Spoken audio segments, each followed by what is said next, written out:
Yeah. I'm also going to put closed captioning on, and hopefully everybody can see our screens and hear us right. Feel free to use those reaction buttons, show us some love. MSJC has everything you need to be successful. Seriously, it's just up to you as a college student to seek out academic and student support and to keep knocking on our doors and asking those questions. Thank you, Miles, for that feedback. So with that, we have a huge agenda between 4:30 and 7:30 with the Accommodation Service Center presenting first, then Veterans Resource Center, then Learning Resource Center, EOPS and CARE, Guiding Light for Foster Youth and Our Dreamers. Also, the Career Education Department and 2+2 Pathway is going to present at 6:30, and then we'll wrap it up with athletics, student government, and clubs. So let's dive in. And forgive me, I never remember anyone's title, but I can read your name. Jason Constein from Accommodation Service Center. Please introduce yourself and let's dive into what is an ASC. Thank you. Yes, clap for Jason. Thank you very much, Beth. Good afternoon, everyone. My name is Jason Constein. I'm the director of the Accommodation Service Center. We were formerly known as DSPS here on campus.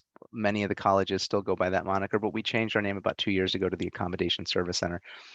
What our program does, we serve students who have documented disabilities, and we provide academic-based accommodations for those students. And we base those accommodations on educational limitations that are attached directly to the disability documentation that we have on file that we receive from the students. Typically for high school students coming in, the most typical documentation we see are IEPs. The majority of high school students that come to us from K-12 in our region, they have IEPs or they have 504 plans. We obviously also take any type of private medical service like doctor's notes, things like that, or anything that has any type of a diagnosis on it. But primarily we work off of IEPs for high school students that are coming in.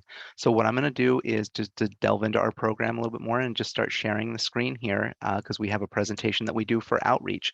You're getting to see me today because Stephanie Solis, our outreach counselor, she injured her back yesterday, so she's a little bit under the weather.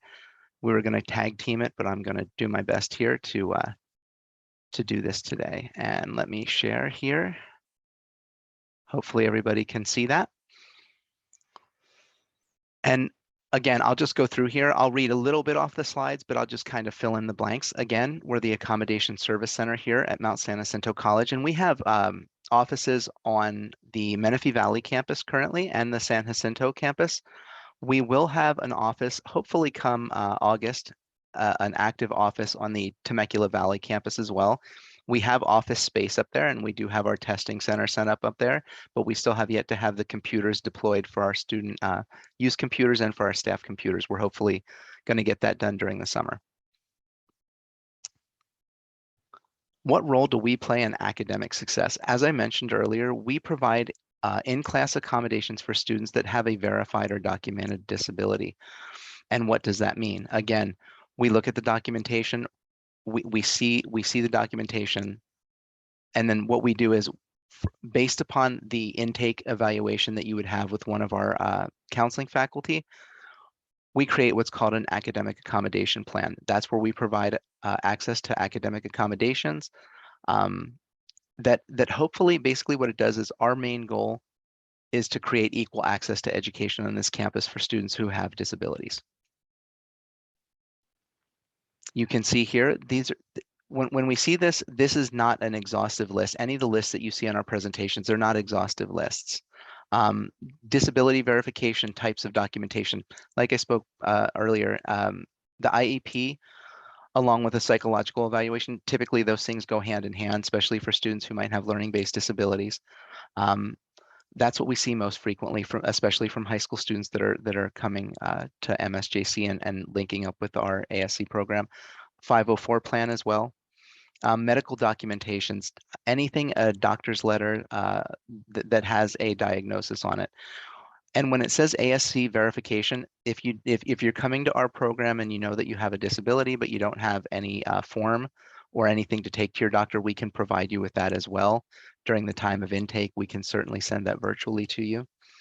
Examples of eligible disabilities, again, this is not an exhaustive list.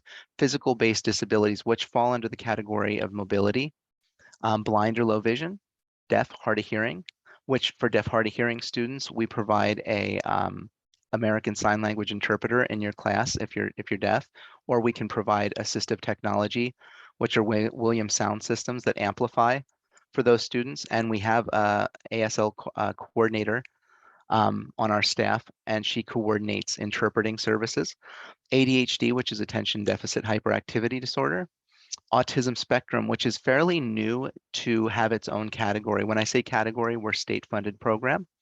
And that just means that they break it down to categories when they're funding the programs, and it's only for data-driven projects in Sacramento. Basically, we serve the student based upon the limitation that might be attached to the disability. And what we do is we provide that accommodation that will help provide equal access.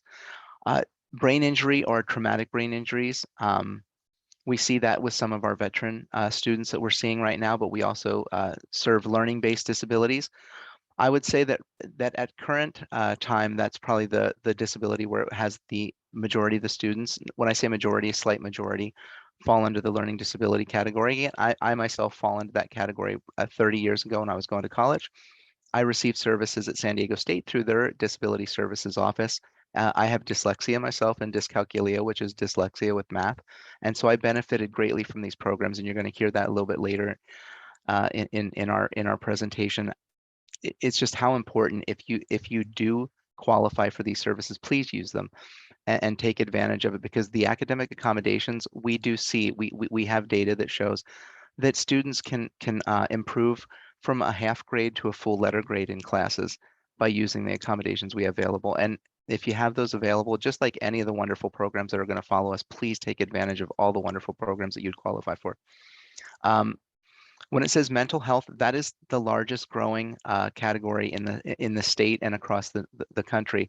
Obviously, with the pandemic that we're coming off of, there's a lot of people that are struggling with mental health issues. We have a mental health director now who runs a program on campus as well, Dr. Leticia and it's Leticia Anderson, or Allen, excuse me. And she's doing a wonderful job, and she has therapists available that you can make appointments with, but we provide those services as well, not mental health counseling, but we provide accommodations that can help. Now I'm going to move on to examples of the services. Some of the services, again, not an exhaustive list. You'll see test facilitation. That's probably the #1 accommodation that we do provide students.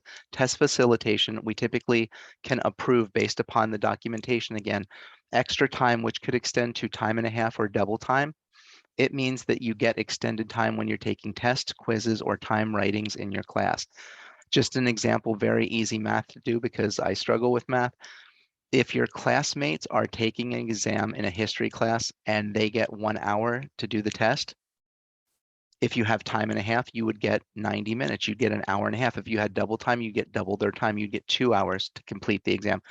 The catch is that you complete the exam with us. This is for on-campus classes.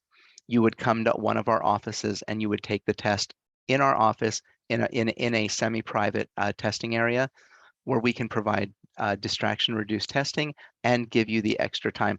If you're taking a Canvas-based online course, what you do is we still ask that you send in a test request. We reach out directly to your teacher to make sure that they extended time for you in Canvas.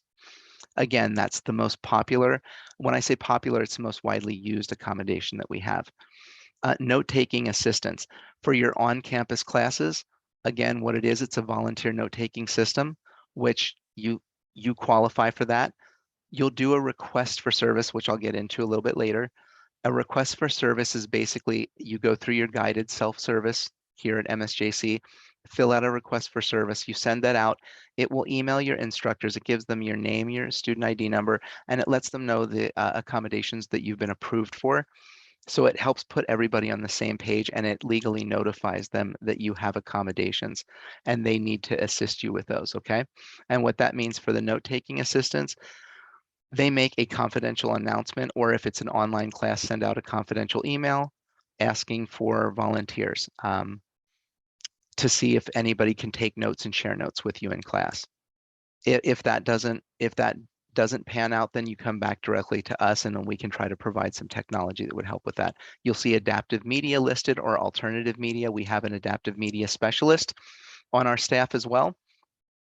And he would meet with you directly if you qualify for, let's say, Kurzweil screen reading software. That's what I needed. I have processing issues. So me trying to read something, for instance, just once, it's not going to stick, right? So I would need access to an audiobook or a screen reader where it's going to read that for me. And I can do it over and over again if I need to listen to it, because I learn better that way than trying to read. But again, there's various types of alternative media or assistive technology that we have. Kurzweil is one of the technologies. Again, Williams Sound Systems, we have digital recording devices that you can take into class to tape record the classes. All of that's done through training, and also we have agreement forms that you would loan that equipment out from our office and then bring it back at the end of a given semester. You check it out at the beginning of the semester, return it by the end of the semester, then you can check it out at the beginning of the next semester as well. We just have it returned at the end of every semester because we're never sure if a student's going to continue on or if they're going to graduate or transfer, things of that nature. Facilitated seating, we have students that like to sit in the front row, they need that. Students that like to sit in the back row near an exit, we pretty much can do facilitated seating for whatever your needs would be. Adaptive equipment, it falls into the line again of the technology, but the adaptive equipment that we have would be like that Williams sound system for students who are hard of hearing. We also have assistive technology or adaptive equipment that can assist for students who are blind, low vision as well, that magnifies. We have magnification software as well. Services that we provide, assistive listening devices. When it says community referrals, what that really means is we do partner with the Inland Regional Center. We also partner with the Department of Rehabilitation here. Those are our state-run agencies that work. The Department of Rehabilitation primarily works in vocational-based rehabilitation, to where they're trying to help individuals get gainful employment, individuals that might have disabilities. And what we do, we play a part in there because education, right, leads directly to employment. That's what the hope is. And we partner with them to make sure that the students that receive our services also can benefit from services that Department of Rehab can provide. Liaison with instructor. This is very important. A lot of you that are on here that are coming, if you have an IEP, the biggest change, if you will, from K-12 to post-secondary, which is college, is the fact that it's how the services are delivered, right? When you're in K-12, the district itself is responsible to basically take those accommodations to you. They're provided to you in the class. We have the accommodations, but once you matriculate to this level, the expectation is that you're going to seek those services out. That's why this is a wonderful opportunity. I'm so happy that Beth and her crew put this together for us so that we can get out there and you can see, we want you to come to our office. You have to seek the services out, and we're here to accept you into the program and to get the services set up with you. But that's one of the biggest changes, right? Some students come and they don't know, right? They think that the IEP, okay, that was K-12. We use the IEP to qualify you for these services. We don't work off the IEP anymore once you're here. We use those to provide the accommodations, but we want you to know that we are here to help. And the liaison part with the instructors, there's certain accommodations that you may have had K-12, one of the most frequent that we see, where it's not a reasonable accommodation at the post-secondary level, or at least it's not across the board at community colleges. It would be extra time for assignments. The issue with that, it's considered a fundamental alteration. There's argument back and forth whether it alters the objectives of the class, right? Where are we getting in to try to tell the instructor how to run their class, and like, you need to give somebody this X amount of extra time. It doesn't mean that it can't occur. The liaison part for the instructor, if you're struggling and you do need extra time for assignments, we put that on the AAP and we basically say consideration for, and then we follow up with the teacher and explain without breaching confidentiality how it would benefit you. So it's not like a no, but we can't just put it down there like we would put extra time for testing, alternative forms of media, adaptive seating, things like that. Those are all across the board at all community colleges. they're considered reasonable accommodations. There's some accommodations that you might have received K-12 that are considered kind of gray area, but for the most part, we work with our faculty, our instructional faculty, to make that happen for you. Let me move forward here.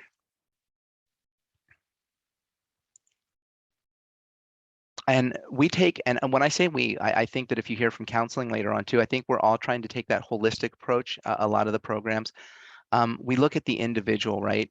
Yes, you're here, you're with us, you're as a student, but there's so much more to that, right? There's what's going on inside. We want to make sure that the whole individual is seen, and that we're providing services and support, right, for anything that you may be going through. In our office, I know that everyone that's going to follow, you're going to see some wonderful wonderful people that have big hearts, and really all of us are here at MSJC. What I can say is I've worked at 2 other community colleges. This college really offers a family-based atmosphere to where we're deeply concerned with the student, right? We want to see you succeed. We also want to make sure that you're doing well emotionally, psychologically, things of that nature, right? So we're looking at the whole person, and we want to make sure that you're taken care of. We have a friendly staff. A lot of the programs you see, we work day in, day out with one another, and you're going to see a group of very friendly people. We want to create an atmosphere where students feel safe.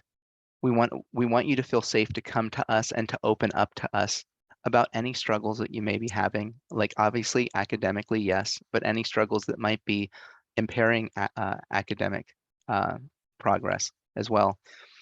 And we don't want, when it says a virtual lobby, I'll get into that in a little bit. A lot of our services are still being run virtually, and it's just because we're not back. We're back on campus, but like right now, our staff is on 2 days a week, and 2 days a week they're remote. Actually, 3 days a week they're remote because everybody's remote on Fridays. That may change as we come into the fall semester. We might be back to 3 days on campus for the staff. I'm here pretty much every day, but we're phasing back in. So hopefully, if you're going to be coming in the fall, we'll probably for sure be on campus at least 3 days a week. When I say that, every day, Monday through Thursday, we will have somebody at every campus. It's just each individual employee might only work 3 days a week. But our virtual lobby is met with timely responses. Typically, from what I monitor when I go into our lobby, the waiting time in our lobby is less than 5 minutes for somebody, and typically it's usually within the first minute to 90 seconds. You'll have an active staff member from ASC answer any issues that you may have or questions and help you become part of our program. Any assistance with when it says registration or accessing college web-based applications, again, our front desk staff, who is primarily virtual right now, but we do have a presence on each campus, again, at our offices. So it can be virtual or walk-in. We have people there to help you. And if you do walk into our offices, we have student use computers that they help set you up on to get you progressing if you're going to fill out an application or do work to try to access any type of application. As far as the services with counseling, with our program being when I say smaller program, we serve approximately 1,100 students on the campus. We do have 3 counseling staff. We have 2 full-time faculty members and an associate, a part-time counselor. You have a better chance of seeing the same counselor in our program if you would like to schedule that counselor and you feel comfortable with somebody. Also, you don't need to explain the challenges that you're experiencing every time. Like, we keep documented notes that are kept confidential. Nobody else on campus has access except our faculty and staff. Any type of educational planning, we do educational planning. Now, there's a lot of times with the pathways coming on board that you might see a specific pathway counselor for academics, and then you could follow up with our counselors every semester, and they can make sure that you stay on your pathway track. But our counselors are able to produce educational planning as well. Parents are welcome. When you see that, now the part that has to go along with that is it's as long as your student, the students that are here, right? If your parents would like to participate in that, or if there are any parents listening, parents are welcome in any meeting that your student, or if you are a student, your parents can come if you allow that. Like, if you say it's okay for them to accompany you. So if there's any parents on here, don't ever feel offended if one of our faculty has to ask, like, it's okay that your your parent, your mom or dad, or it comes with you, but we allow that as long as it's okay with the student. Okay, now I'm going to go over a matriculation process because I know that this is being recorded, but it's a good opportunity to go through and see from step one, from A to Z, how you get services through us. So I will start here. You'll see an overview, right? Now, this is a really broad overview, which by the time that you get in, like obviously the FAFSA hopefully is completed and the application needs to be completed because we have to have you have a MSJC student ID number so that we can start that process with you. And the link for that is located in our website. Step number 3 is about completing an online student orientation. You want to get that done as soon as possible as well. Once you have those 3 steps, you're ready to come into our ASC virtual lobby, which is on the Student Services Hub. It's located there on our website and on the school's website. And when you see it says upload your paperwork to the secured document upload, that's where if you have an IEP 504, etc., whatever that would be, you would upload that information into the secured document upload. That goes directly in, even if it's after hours, even if we're closed. We're open Monday through Thursday.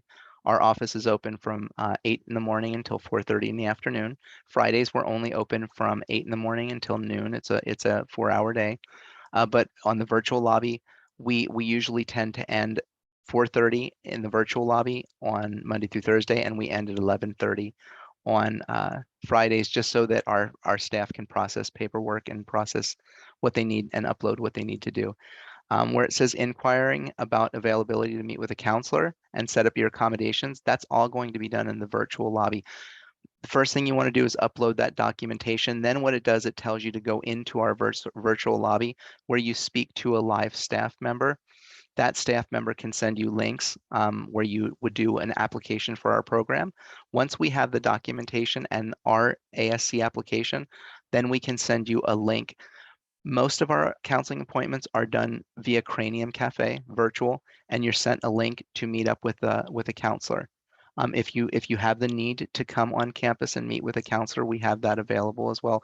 Especially as we transition into fall, we'll have more and more on-campus appointments available. Number 5, educational planning. That would be an additional appointment after your initial intake is done, where a counselor could schedule you to come back and do educational planning as well. Number 6, where we want you to register for classes, we certainly help with that. And then fall registration is going to start fairly soon. The earlier you get with our program, you can get into that priority registration group. That's one thing I do want to say. Being part of the ASC program, there's going to be some other programs out there. The Veterans Services Program, EOPS, our program, ASC, and any foster youth. Those are the 4 groups that can qualify for priority registration. It really is advantageous to have that. It means that you get to register the first day that classes are available. And that really comes in handy if you're taking classes where there's only 1 section or 2 sections open, right? That means that you're pretty much going to get that class, which is a good thing. Complete a request for services. Again, that's done through your student self-service, and all of this our staff can help you with, send you links for as well. Check in with our office the first week of classes. We want to make sure that everything is completed, because it really is important that your instructors get that request for service, because from a legal standpoint, it lets them know that you have accommodations that they need to help you with.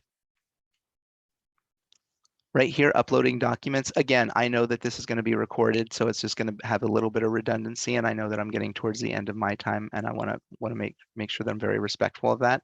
This is the step-by-step of uploading your documents, where to go on the secure document upload, and it tells you right here step-by-step on how to submit those. You visit the msjc.edu/hub, scroll down to counseling services, and then you get down to the Accommodation Service Center, and then you should see e-document submission, and that's again where you really want to upload those IEPs, 504s, or medical documentation. Enter the requested information, scroll down and click on Accommodation Service Center, and then you'll see the attachments link, and you can attach your documents and submit, and you'll receive an email confirmation to your MSJC student email when that's successfully completed.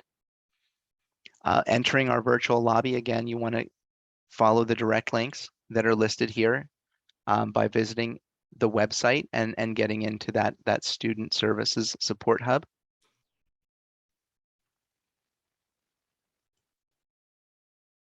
And let me see here. Once you've submitted your verification, then the next step is the lobby. And then, like I said before, so your lobby, we have our hours down here. It says 11:45 on Fridays. I would say that that's more 11:30. Stephanie probably just didn't have a chance to update this, just because, again, it's processing documentation. But once you come into our lobby during these times, that's when you actually you start by typing, right? And if need be, our staff can invite you into a meeting, a Cranium meeting, to go through on how to fill out our documents, which would be our application.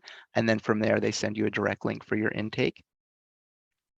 And information to remember, don't hesitate to please become part of our program. It really is crucial if you have a disability and you qualify for accommodations. Just like, for instance, we're not here, we have no way of enforcing the accommodations once we provide them for you. That's another a change, right? You get those accommodations and we hope that you use them, right? I mean, that's the most important thing, is get linked with our program, get your accommodations, you choose how you want to use them. Some students, let's say for the testing accommodation, some use it for every single test, every single quiz, every single time writing. Some use it for midterms and finals only. It can vary, but what we really want to say is if you qualify for accommodations, please use them. They will help you. Join the program is not automatic. Again, you have to seek out our program. That's a big change from K-12, where the services are brought directly to you. Self-advocacy is crucial. Please take that away. We're here, right? We serve 1,000 to 1,200 students, okay? We don't have a humongous faculty and staff.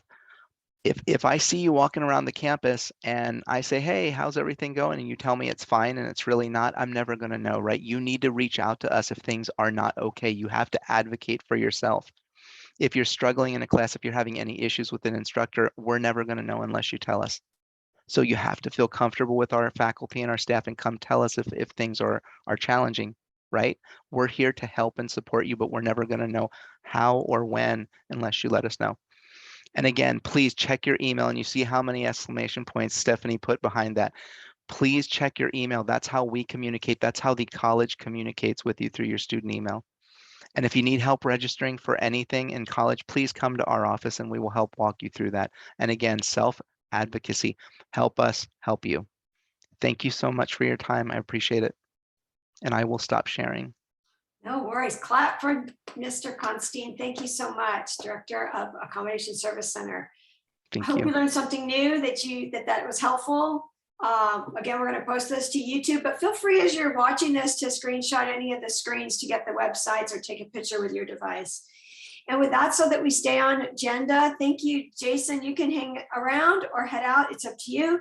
But we want to hear from Veterans Resource Center next. And with that, we have Terry Russell, who's the director of the Veterans Resource Center. We're a veteran-friendly campus. So let's hear from Terry Russell. Thank you. Thank you, Beth. And that's a hard act to follow right there. Going behind Jason, that was a fantastic presentation. I've entered some stuff into the chat. I don't know if it's coming up or not. My computer seems to be acting a little unusual here, but let me get my screen on here. I thought I had that on. Okay. Yeah, it showed up. Yeah, thank you, Jason. Yeah. So what I want to talk to you guys about today is the Veterans Resource Center as another source of information, another place to gather resources that you need to navigate the campuses here at Mount San Jacinto College. And this resources that I'm talking about is exclusively for veterans themselves or the family members of veterans or active duty military. We're located on the Menifee campus and the San Jacinto campus currently, and we're soon going to be at the Temecula campus, which is due to open up in August for our fall semester of this year. The best way to think of it, and I could go into a lot of details, but the best thing to do is we're a one-stop shop. So if your parents were in the military, if you're an incoming high school senior, if you were a veteran or an active duty military member yourself, come into the center, and it's just so complicated to try to go over everything. So all we do is we ask you guys to come in here and we take you hand in hand and walk you through the steps and give you all the resources needed. With that said right there, what I'd like to do is just kind of, I don't know if there's any questions coming off the floor right now. I know we have about 13 participants, and I'm just wondering if anybody out there right now is a veteran themselves or if their parents served in the military. Feel free to unmute or type it in the chat. Any veterans in the house or parents or dependents of veterans? My grandpa is a veteran. Okay. My father, I'd say he's a veteran because he didn't actually serve. He went AWOL, I suppose, is the phrase. He didn't even go to the service he was supposed to, but he fled. So after he came back to the military, he served in jail, military jail. Okay. All right. That's interesting. Thank you, Ty.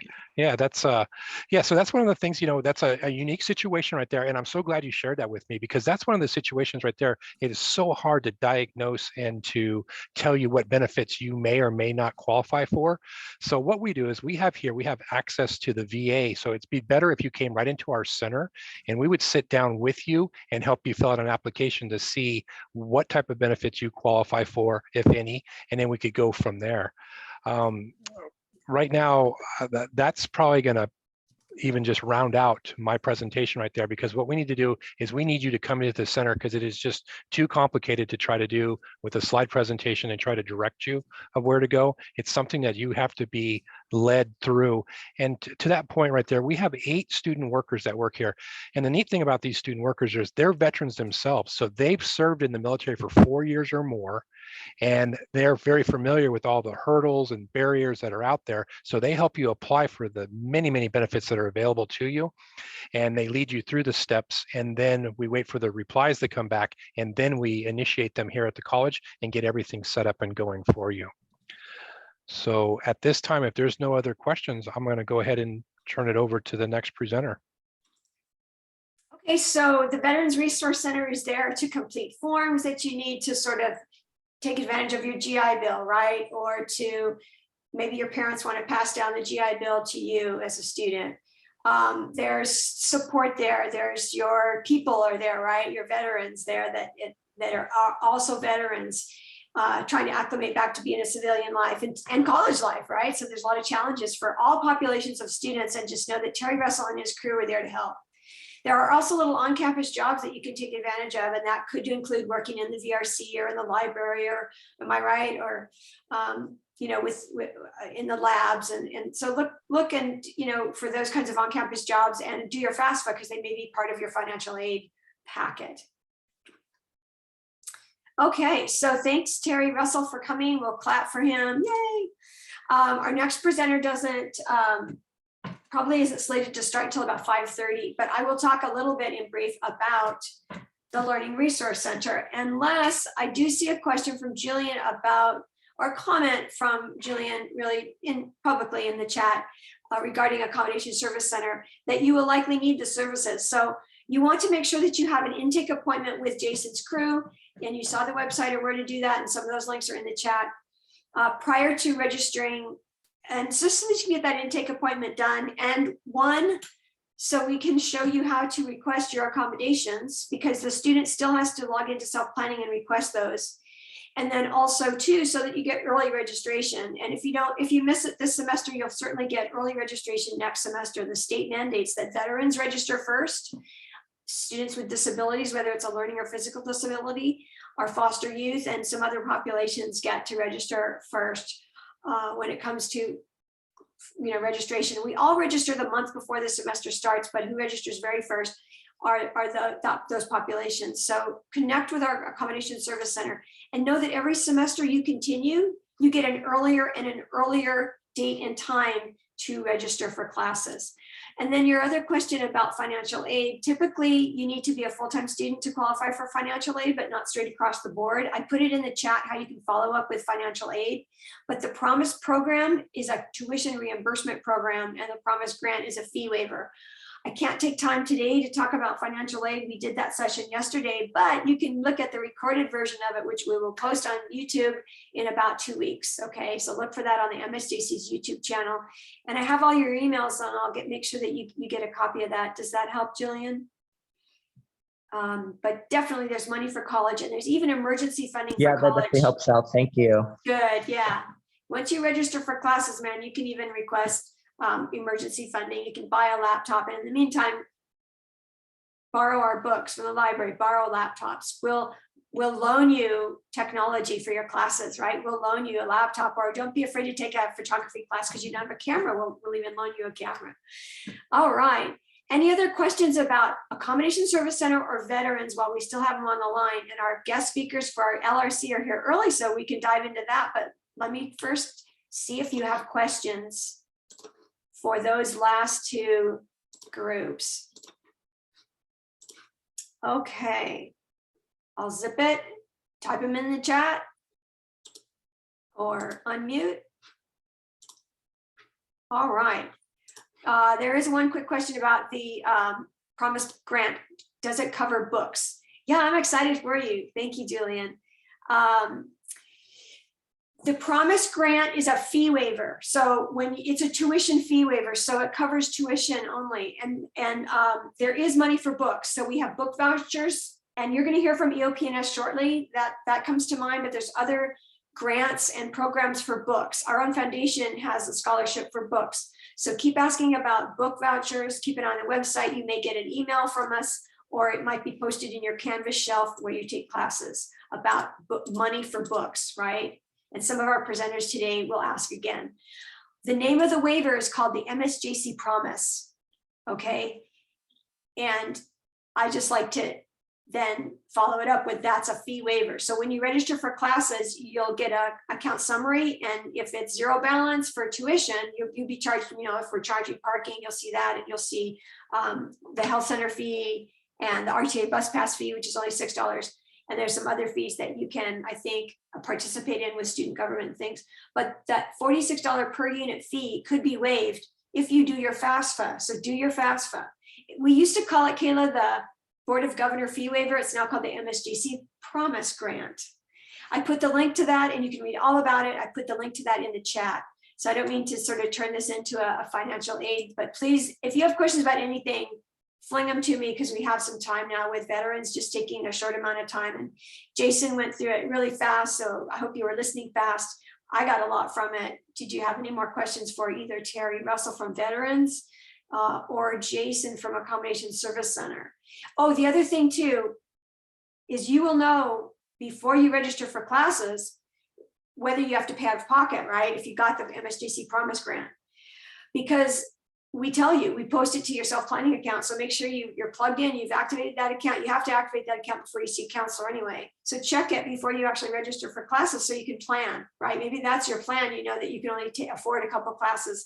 So because you didn't get the fee waiver. And then we talk about this, I'll say it again, renew your FAFSA every year you're in college, because you might not get it this year, but you might get it next year, because situations and households change.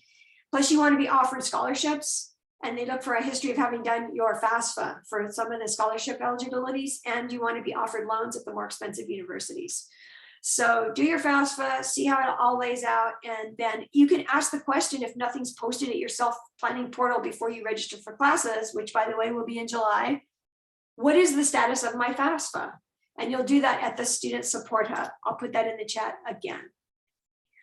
So did you guys know we have free tutoring in every subject? I'm glad you asked. Seriously, we do. Most subjects, that's a paid position on campus too. You can be a tutor, you take a little class. So if you're an expert in a certain field, you want to work in the labs or be a tutor, you can do that. But there's free tutoring. Maybe you've got an essay due and you just don't know how to start your essay. We'll help you start your essay. We will look at your essay before you turn it in and make sure it's grammatically correct or in the right format. Maybe you're just not clear on that psychology lecture you just heard. There's somebody likely there with a little sign, if it's in person, that says, I'm your tutor for maybe a multiple amount of subjects. And it's a quick question. You can sit down and get out of there and go home and do homework, or you can hang out and study as a group or use our LRC for all that. We even have online tutoring. And to talk about that today are our technicians and coordinators for the Learning Resource Center, excuse me. There's one at every campus. I'll let Maria tell you all about it. Maria Aquino and Eddie Lanza, however you guys want to do it. I've made you co-hosts, so let's dive into what is a Learning Resource Center, or LRC. Hi, Maria. Hi, thank you so much for having us, Beth. We're excited to be here. I'm Maria Aquino. I'm the Tutorial Services Specialist for the Learning Resource Center on the Menifee campus. I'm going to share screen so I can also introduce a counterpart of mine who can't be with us today. And you should be looking, this is Dominique Reese Duarte. She is the Tutorial Services Specialist on the San Jacinto campus. And I'll let Eddie Lanza go ahead and introduce himself now. Hi, good afternoon, everyone. My name's Eddie Lanza. I'm the Tutorial Services Specialist for the Temecula Valley campus. And we're going to jump into, and we're going to let Eddie go ahead and jump into what you can find at the Learning Resource Center, the services we offer, and the help you can get to get through your academic classes. So go ahead, Eddie. All right, thank you, Maria. Okay, so right now what we're looking at is going to be the homepage for MSJC. Maria, if you can go over to programs and classes. Okay, perfect. So now we're going to go over to tutoring and academic support. So today we're going to be going over the Learning Resource Center, but quickly we just wanted to point out the other additional resources that we have. So we have the MSJC Library, supplemental instruction, and personalized academic learning skills. So let's go ahead and get jumped into the Learning Resource Center. Perfect. So this is going to be our home page for the Learning Resource Center. Right here, when you get into our page, you're going to have some videos, and you guys can look over that yourselves when you have some free time, but it's just going to give you firsthand account of our tutors and their experience and what they do every day in the Learning Resource Center. So Maria, if you could scroll down, please. And these are some photos of our wonderful staff at the Learning Resource Center. Keep scrolling down, please. Very quickly, these are going to be our universal operating hours for all three campuses. We do have our phone number and email listed on the left-hand side. Feel free to give us a call or send us an email, and we'll get back to you as soon as possible. I will also say that our hours are going to be changing during the summer, so keep an eye out on that. Always come back to this page for the most updated information. Alrighty then. So transitioning. Okay, so what can you expect when you come into the Learning Resource Center? Well, when you work with a peer tutor, you're going to be working with someone who has gone through the classroom and has personal insight from the professor that you might be taking now. So they'll be able to more or less give you peer-to-peer academic coaching and give you a good inside scoop of what you should expect. Okay, so what types of tutoring do we have? We have face-to-face and we have online tutoring. So how face-to-face works is that you get to come into any of our Learning Resource Center, and it's first come, first serve. So whoever you're with, they'll be able to help you in any subject that you need help in. However, just be mindful that not every tutor can do every single subject. Like it was mentioned, some are more experts in some certain fields and others are experts in their other fields. So now, Maria, if you can transition over to the Canvas show, please. Perfect. So this is going to be very quickly how to get into our online tutoring. So if you log in and you hop into your Canvas shell, this is what you'll see. Go ahead and click on any class, and we're going to get into our in-house tutoring. So on the left-hand side, you're going to see Net Tutor. Click on Net Tutor. Now, you're going to get a little welcome message, and you'll be able to see the different tutoring platforms that we have accessible. So today we're going to be going over Pisces, and then we're going to be going over Net Tutor. So Pisces is going to be our in-house tutoring. So click on that, please. Once again, we have the personalized academic learning skills. Our tutors are going to be found in there. If you want additional information on that, feel free to reach out. But go ahead and click in our in-house tutoring, please, Maria. Perfect. So when it's your first time getting into the LRC tutoring, you're going to be greeted with this message, and it's going to give you all our up-to-date information. So give that a read when you have a chance, and you'll be able to contact us, send us emails, and our response times for some papers and Dropbox questions that we'll get into right now. Okay, perfect. So this is what you're going to see when you hop into our tutoring sessions. You're going to see one-on-one live rooms. So if you go ahead and click on that, you'll be able to see all the tutors that are on currently, what their hours are, and what classes that they can help out in. Right now, it looks like everyone is free. So if there was a session going on, it would tell you that there's a session, and you could jump into that session, or if other people are waiting in line. But once again, it's first come, first serve. Go ahead and hop in wherever you want, and you'll be able to find that help. So we continue scrolling down. Now we're going to go to our online meetings. These are essentially like group tutoring. So you can go ahead and find a tutor and have some group interaction that way. We do have study group rooms. Study group rooms are going to be student hosted. So you could study online with your classmates or other individuals. And then we have online conferences. Online conferences are going to be for classified staff only, so no need to worry about that. Now, let's hop into our drop-off papers and drop-off questions. So if you're ever in a rush and you really need to just drop off a paper, or you need help in a specific question, you can do that in our tutoring. So you'll be able to drop off your paper and you'll get a response typically within 24 to 48 hours, and vice versa for, pardon me, same thing for the questions. So you'll be able to access that feedback in your personalized locker. Here you'll have access to your paper feedback and your question feedback. While we're not going to go over a live session right now, when you hop into a tutoring room with a tutor, they'll be able to record it, and you have access to that. So let's say that you had a good session, but you forgot something. You can go hop into that live session history, and you'll be able to review everything that you need. Okay, perfect. Quickly, I would like to mention as well, if you do drop off a paper on a Friday, and we're not able to get it back, get it to you within that Friday, we'll have 72 hours to respond to you, and you most likely receive it on the following Monday. Okay, so can we go back to now NetTutor, Maria, please? Okay, perfect. So we're gonna go ahead and click on NetTutor now. So NetTutor is a professional tutor platform.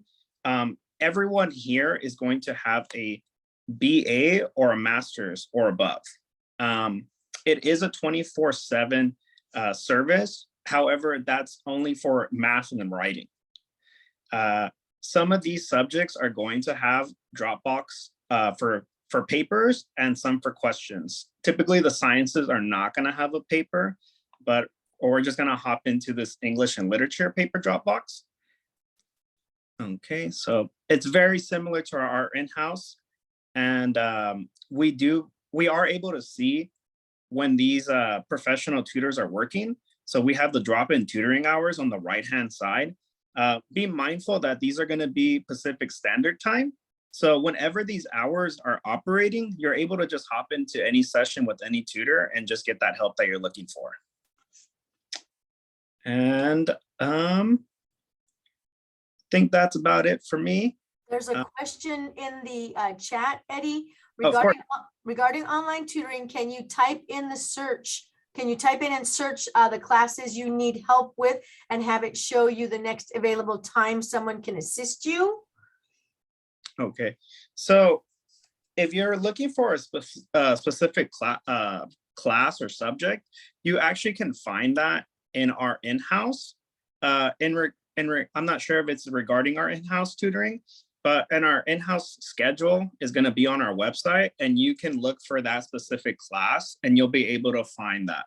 So right here, so for example, let's say you're looking for a math or science course. Okay, we'll go with math. And we have Math 96 right here. It's going to give you exactly the times, which tutors are working, what dates, if they're on site, if they're purely online. There is also for NetTutor. Again, you're going to have to just click on NetTutor and see what those hours are, okay? But you can't search for like the next available tutor. You would look on that schedule, or you'd look on the drop-in tutor schedule for NetTutor. Yes.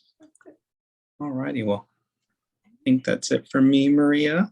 Okay, yay, okay. So then we wanted to talk about what you'll expect from a tutoring session or from the LRC.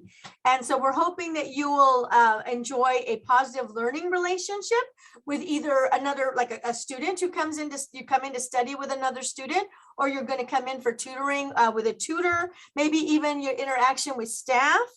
And interaction with faculty, so that you can come into the LRC and meet with another student from a class, with a tutor, staff, or faculty, and hopefully those interactions are going to be positive. We're also hoping to create an atmosphere for restorative justice regarding your learning experience, because we do understand that not everybody has had the luxury of having a positive K through 12 experience. So we're hoping that through equity and parity, that you will experience a restorative justice in the learning resource centers. We're also hoping that you become more self-aware in your learning processes through active engagement with either fellow students, tutors, staff, and faculty. Increased awareness and connectivity with other academic resources. Kind of like Eddie pointed out on that one page at the beginning, our main page under academic resources, there's the library, there's supplemental instruction, there's the personal academic, what was that? Help me with that, Eddie. PALS? Yeah, learning. Academic. Yeah.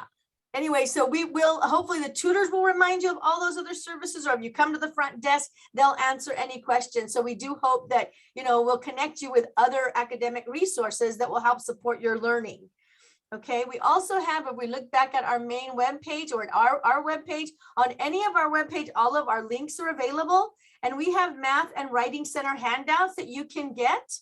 If you say we're closed and you can't get a tutor, but you just want to look up something for algebra, we have, adding algebraic equations, binomial theorems, exponential and logarithmic functions. You can look here.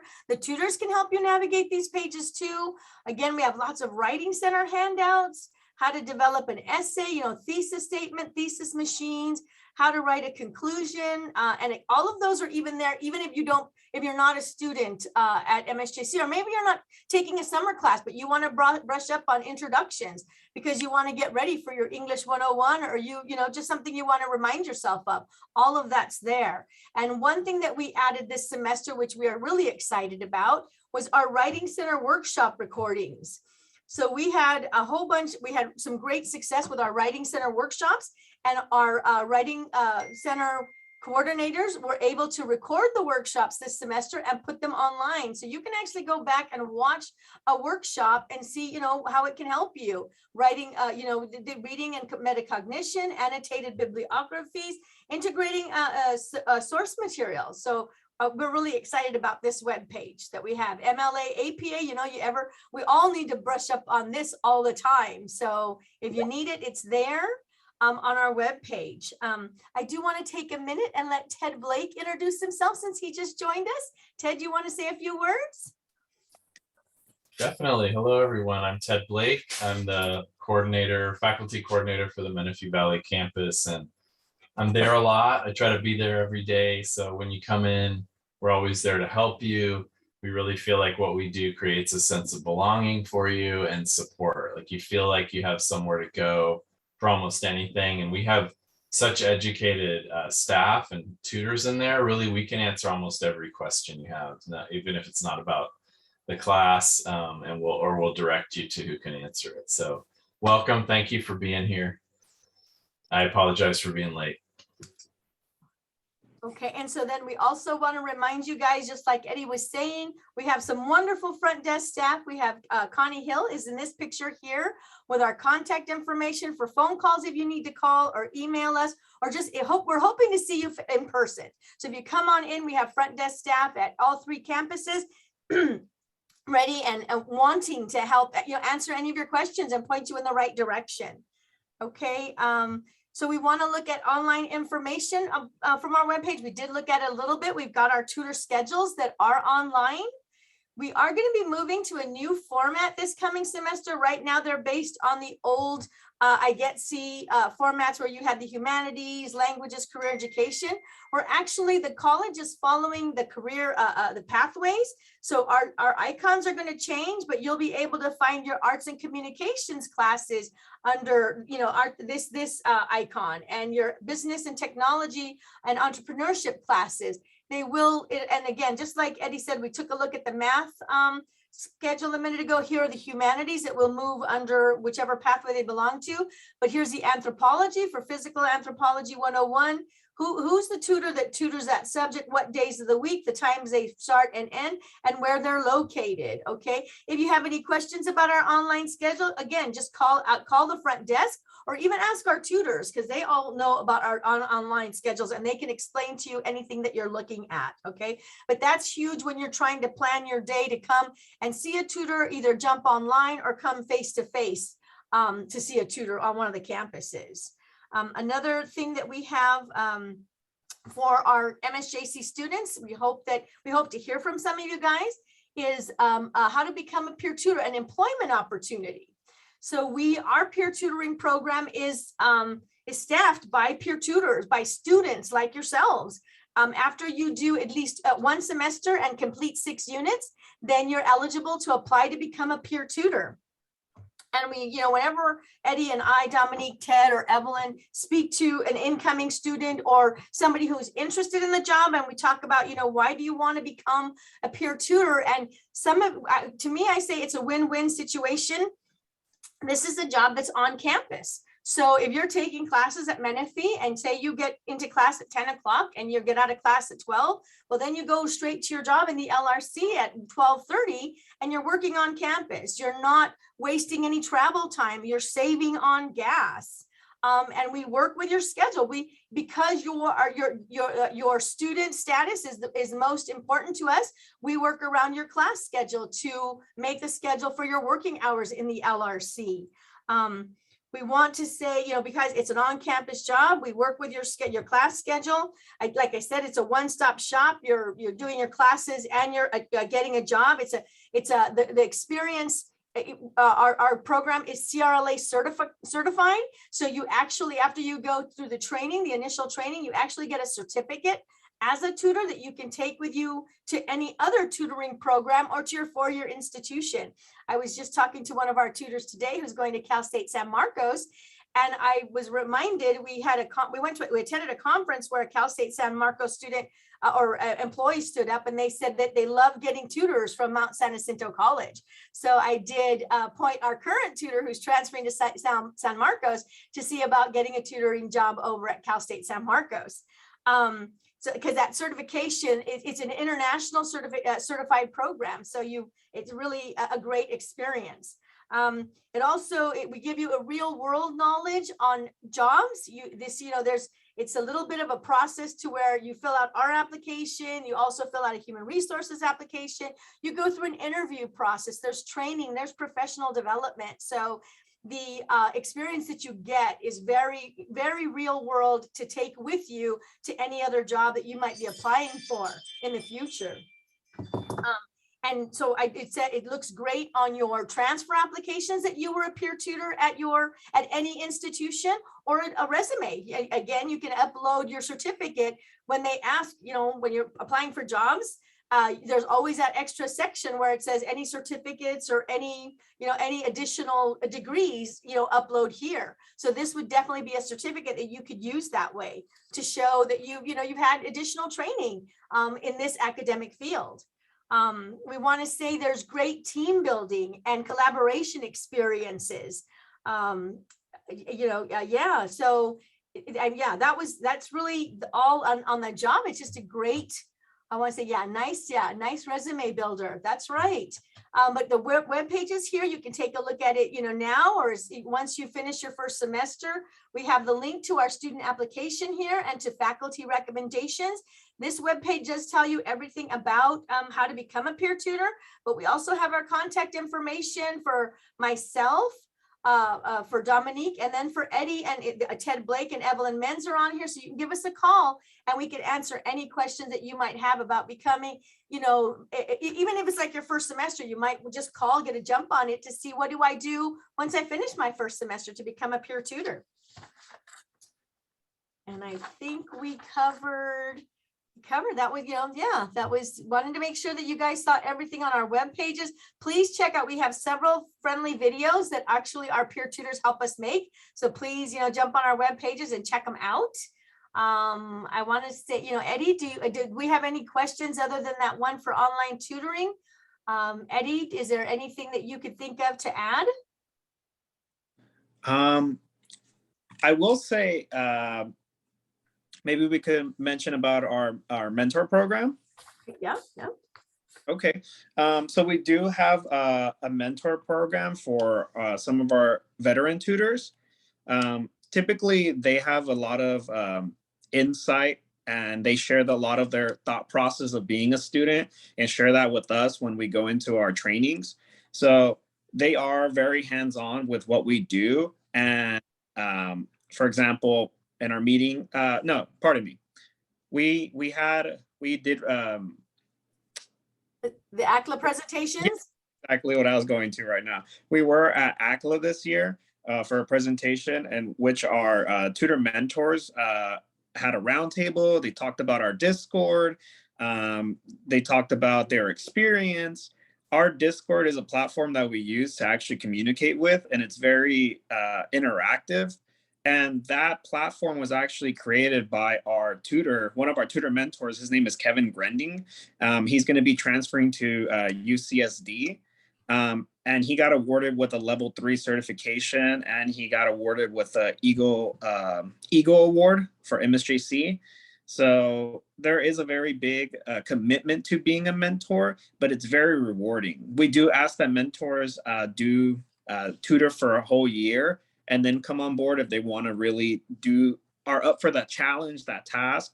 But you have that interaction with myself, Maria, Dominique, the coordinators, Evelyn, Ted, even the math writing coordinators. So it is a really good experience, something that you have to build into, but it's very worth it. And there's a lot of good outcomes from it.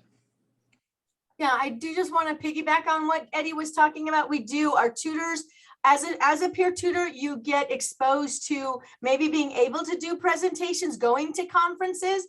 This year, it was the Association of Colleges and Tutoring and Learning. And we are lucky to have Ted Blake. I believe he is currently the president of the ACLA organization. But our tutors, we had four tutors that went and presented. We also have tutors that have presented at 3 CSN conferences. Again, these are academic support conferences where sometimes they're local. We've done some in San Diego, and most of them were in San Diego, but some of them are online as well. So just a lot of great experience either in the LRC as students, just coming in to get, and I hate to say just because it's not just, coming in to collaborate with your fellow students, with tutors, faculty, and staff. I always tell students that it's a great place before you leave campus. So, I treat your education or treat this experience kind of like your job. If you're able, congratulations, if you're able to go to school full time, treat it like a full-time job if you can, and do about 40 hours on campus. So you're going to your classes, and then you're coming to either the library or the LRC to connect with other students, to do your homework, to study, just for even quiet study. We've got some really great spaces that we hope you all come to see. Because one thing I think we all know is that once we get off campus, life, real life gets in the way. And then we have, we have our lives to take care of. We have maybe, an apartment to clean, a house to clean, children to take care of, a husband or a wife to answer to, parents to answer to. And sometimes we can get stressed because our work that we need to do for school gets put on the back burner. So I always tell students, if you can make a deal with if you have another job that you have to go to, or even with your family, if you can make a deal that, hey, these are the hours I'm going to stay on campus, we would really love to see you in the LR. We want to see our spaces filled up to the brim in the Learning Resource Center or in the library. We also have a wonderful new common area in our 700 building on the Menifee campus. And on the Temecula campus, there's a lot of wonderful study spaces on what we've got about 3 different levels there, Eddie. Yes, we do. Yeah, actually, we have 3 different levels. We have the Learning Resource Center on the first level, which integrated with the library. We do have the STEM Center on the 5th floor. And we have the 4th floor as well, which is going to be full of classes, but there's so much open space on the 4th and 5th floor. A lot of areas to study, group settings, and of course, once again, the STEM Center. Yeah. And San Jacinto has their great learning center and library, and also a huge area for the students to get together right off of the cafe. There's also, I know they're prepping maybe a new building for a student. I'm not sure, Ted, I'm not sure if you know they're turning our 200 building, or Beth, maybe into some kind of another student center, student activity center. So we've got a lot of wonderful spaces for you guys to stay on campus and, get your homework done, or just a network with other students, staff, faculty, so we're just hoping to see you as much as possible. Ted, did you have more we don't have any questions. What are you? We do have one question. Yeah. What are going to be the campus hours in the fall? We have classes start as early as like 7:30, 8 o'clock. And then the last class typically wraps up about 9:30 at night. So you should feel really safe on campus. It's well lit. We have campus safety officers, but the office hours are typically 8 to 5, Monday through Thursday, and things are pretty quiet around on Fridays. But the LRC hours, is that what you're asking about? Yeah, 9 to 5 is what Ted Blake typed in the chat. Thank you so much. So the LRC hours in the fall will be typically 9 to 5. And then if you don't catch us in person, Maria, would you guys have online tutoring like you showed? Okay. Yes, there would, kind of like Eddie mentioned too, we'll have our tutoring during the day, and then net tutoring for math and writing is 24/7. And then we also have net tutor has the hours like we showed. If you look, I'm still sharing screen, right? Because I'm looking. Yeah, and go ahead and go to the MSJC website and let's show us where the library hours are posted, please. There's our library, and on their main web page, they've got a phenomenal web page. And I want to say 24/7. I don't see that they have. At the top, it looked like there were some hours. Sorry. General question. Open in person Monday through Thursday, 9 to 5, and Fridays 8 till noon. That'll probably be what it will be in the fall. Keep an eye on the website, guys, because things change. But yeah, the library, Angelina, look at that, 9 to 5. So it's a great place to hang between classes, go do some research. There's computers in there. It's real quiet, right? But like the LRC is more interactive, and there's whiteboards in there and you can play on the whiteboards and meet with a tutor. But there's library computers and research and books. PRAs, our peer research assistants are in the library. If you need there are librarians that you can get help from the library. So there's a lot of services in the library and the LRCs. You can print in our LRCs, it's 10 cents a page and whatnot, and you can use our computers. We're always out of ink at our house. You can use our computers for web. If you don't have the internet that month, you can use the internet. There's free Wi-Fi at our campus. And I love that research help. Thank you for reminding us of that, Maria. I actually should have the library come present too, but yes, thank you for showing our website. What a great resource. And we're all connected. Those libraries are all connected. They're the ones where there's lockers in their lobby where they'll leave you a laptop. You can check out a laptop if you need one too. They'll loan you that. They'll loan you books. They have every book you need for every class, right? Some people, my daughter couldn't get her math book, so she went in and copied pages and pages out of the book on their copier, and that she needed until she could get her book. That's not going to happen to you. That was years ago, but yeah. What other thoughts do you guys have? This has been great. Other questions? I'm a nerd. I love libraries, and I love our library so much.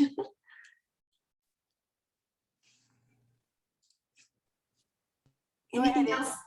Yeah, sorry, come to mind while you got the experts here. I think was Ty going to ask a question?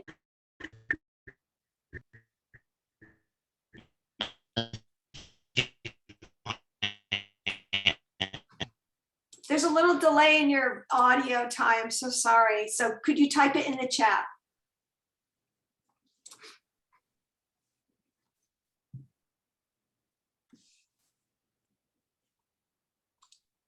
So while we wait for him to type, oh, okay, he says nothing. Thank you, no worries. Any other thoughts come to mind? Now, I'll just add that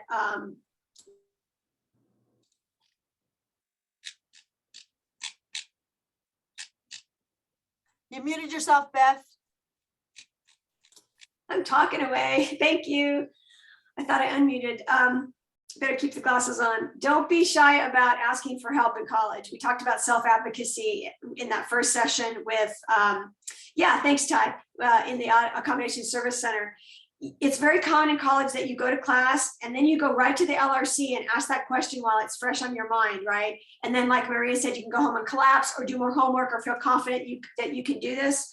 But you can also go to the LRC or library and study as a group, you know, and share notes and get each other's cell phone numbers and say, hey, I'm going to miss class Monday. Can you take the notes and can I call you? Or because I'm going to tell you, the tutors or your other students in your classes heard the lecture differently than you did. And you can help them and they can help you. And I want to tell you, when I came back to college at 30, whatever it was, I had a 19-year-old student help me with that algebra. And I got my favorite tutor because, and he explained it so well. I can't remember, but I remember it was a he. And I thought, why don't the instructors just explain it this way? But math can be explained so many different ways. So please advocate for yourself and take advantage of these great academic and student support services. I said it again, I said it once, I'll say it again. We have everything you need. It's up to you to sort of knock on our doors and keep asking questions. The other thing I want to mention is that I had an instructor who said, I'll meet with you, make an appointment with me in my office hours. So even the faculty would meet with you as well. I really struggled with this one project in a business class, and the instructor gave me your cell phone number. Now don't go asking for cell phone numbers of your instructors, but she offered that too, just so that we could connect in between. Everybody is all about if it's good for students and they're there to help. So thank you. Yeah, comments in the chat. Nice. I can go ahead and show, you know what I'd like to show? I'm going to share screen again. I want to show our accommodation, our pals, because Yes. they have some great stuff on the website as well. Again, if we go over to programs, and like we said, don't forget about these are all a lot of academic resources here. But if you go to the personalized academic learning skills, they also have study skills workshops. They have faculty facts and student facts, but these are also recorded. So say you want to take a look at train your brain or focus on concentration. These are all recorded and they're on our website. You don't have to be a student at MSJC to go and take advantage. Test anxiety, preparing for a stressful semester, building up your notes, managing your time wisely. How many of us need, time management skills? But that's something there that's in for our pals, a web page. Make sure to visit, any of the webpage as much as possible, but definitely remember the academic support here for the Learning Resource Center. The Math Supplemental Instruction is another program where we actually there's a tutor that attends your class and then has two sessions every week, 2 1-hour sessions every week, and meets with a group of students from the class, whoever wants to. It's completely volunteer, but then they'll do some academic team building, or They do some academic exercises where they find fun ways in which to relearn the material. Sometimes they put jigsaw puzzles together with the information. They do practice tests. There's all kinds of stuff that they do to see how do you learn best. It really, like we said, something to learn, something that hopefully you'll pick up on when you come into the LRC or any of these academic spaces. What's your learning style? And supplemental instruction really delves into that. The supplemental instruction leaders get a great training. Our supplemental instruction program is also certified. So it's a really robust program. And you can also become a supplemental instruction leader if you want to. Check out that website. That's another job opportunity. And again, here's some more videos. And these again are made by our supplemental instruction leaders.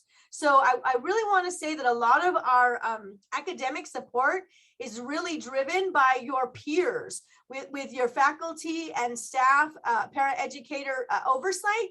But we hopefully empower your peers, our peer tutors, our peer SI leaders to really share their knowledge with you. And so, just hopefully an empowering experience.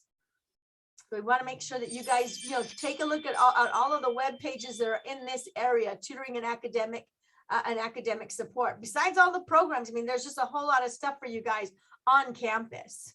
I just learned that. I had no idea all those videos were there. Those are great.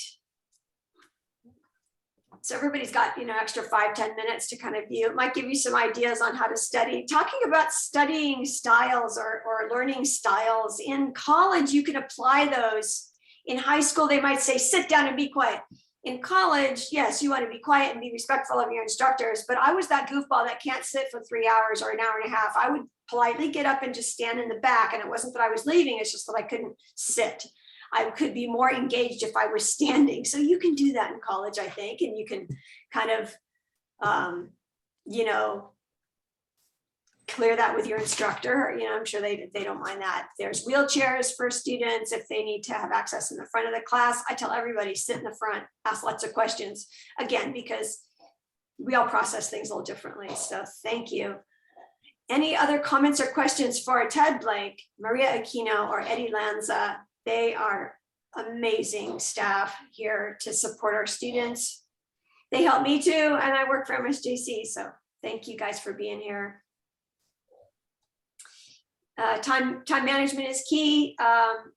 So you do whatever works for you. For me, it worked like Maria said, to do it before you get home, because then you see the laundry and the dust that you forgot to do, or the kids need breakfast and you have to write a paper, oh gosh, I don't want to go back to algebra at 6 a.m. before my kids got up. So, but I did it and I live to tell about it. Thank you. Ted, did you want to share anything before we close out?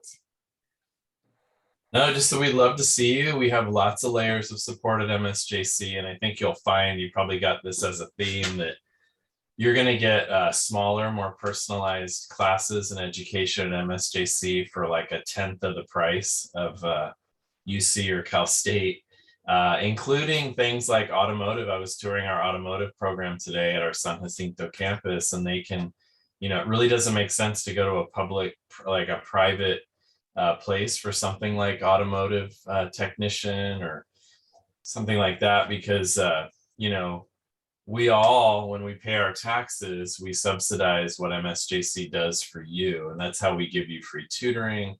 The price is low, but the attention is high. So please, give us that chance. And also, if you're interested in UC and CSU, just join the honors program. That's a great avenue. Almost every honors program, honors student in our program gets into a UC or a Cal State after going through that program. So let us know if you have any questions. We're here for you, and we look forward to seeing you. And thank you, Beth, for having us and organizing this event. Thank you. Absolutely. Everybody clap, little emoji, little hearts for our presenters. Yes, show them some love. Right, there's enhancements to transferring, there's clubs and activities, and please take advantage of honors enrichment, PTK, Umoja Puente you heard about earlier today. All these things help you find inside tracks to scholarships and tag agreements and things like that. So you guys can hang out. We have our next presenter isn't until 6 o'clock with extended opportunities, programs, care, guiding light, foster youth, and the dreamers. So that's kind of a lot to pack in. But I don't know if Annie Rivera wants to chime in until 6. You got 10 minutes, and you can even come back later if you want when you were slated at 7 to talk to us. But yeah, we were talking about the labs and the STEM labs and kind of what life is like in the chemistry and the STEM labs. So if Annie Rivera is the Annie Rivera from MSJC, then take yourself off mute and say, hey, yeah, thank you so much. Thank you, Ted. Yeah, so I do manage the anatomy lab here. You guys are talking about lab. I wasn't here yet. I'm so sad, so jealous. But yeah, so in lab, you have tons of cool hands-on things. I'm a little biased. I love anatomy the best. But if you want any STEM major, chemistry, physics, organic chemistry, biochemistry, all those cool kind of science classes, we're definitely going to have them here. And yeah, and whenever I'm ready to go, I'll say for you guys, I have a cool 3 truths and a lie for us to play about science. So hopefully, yeah, you guys can guess which one is the lie. But yeah, so labs are really cool. If you have a question about any of our science here, definitely feel free. I love talking about it. So, yeah. Wait, you talk so fast, I wasn't listening fast enough. Did you say there was a video or something you were going to show us? Oh no, the usual 3 truths and a lie science edition. Can you guys guess which one I'm lying about? Because they're all kind of cool facts that are about our bodies and people who have done things for science or in the name of science. So, how long does that take? Oh, like 15 minutes or less. Oh, okay. Girl, I gave you the speed run. Boom. You give me a timer, I'm gonna stick to it. I can go on forever. It's science, you know. We can talk. Yeah. Well, we already got some questions in the chat. Oh, about genetics labs. lab. Okay, so we have technically not a research focused genetics lab. We did have biotechnology. So think like CRISPR, kind of CRISPR-y, I guess I would say. But we do have biotechnology, which involves genetics. But in this case, you're like genetically modifying bacteria so they can glow. Are they carrying the genes for antibiotic resistance that you're trying to test for? We have classes like that in our bio department. So yes.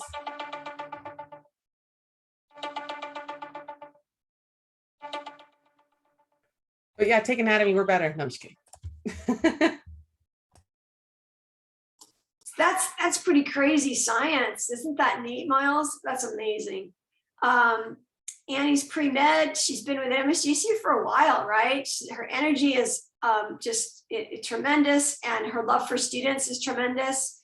And, you know, take advantage of your lab technicians, your tutors, your instructors. They know where the scholarships are. They know where the opportunities are. They've heard about this grant or that scholarship or this job, right? They know where the jobs are.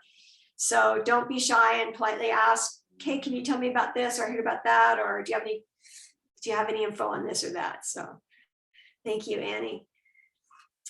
We have our next presenters connecting to audio. So hang out. We're going to hear from our pathway for, sorry, guiding light. I'm trying to walk and talk at the same time, so I'm stuttering, but I'm also, thank you, Annie. She put some information in the chat. So with that, because we're kind of early, and rather than me try to sing song and dance, I'm going to go ahead and hand it off to Gerardo if he's ready. Otherwise, I can do song and dance and stretch for time if you're waiting for other presenters. But I'll show you the website. But mostly, we'd love to hear from our Guiding Light and Foster Youth Program coordinators. And with us today is one of the counselors, Gerardo Ortiz. And I know I didn't give you much time, but if you're ready, talk to us about that pathway if you can, Gerardo. Thanks for coming. Thank you, Beth. Happy to always get excited when we have these beautiful minds in preparation for the transition to the college.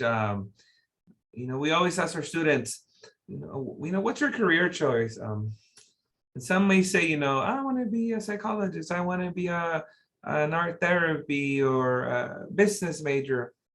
Some say undecided, which is fine. and then I told him, "You're not undecided. You made the right decision to go to college." So you got one of the most important parts right already. I already decided to go to college to improve your your skills, workable skills.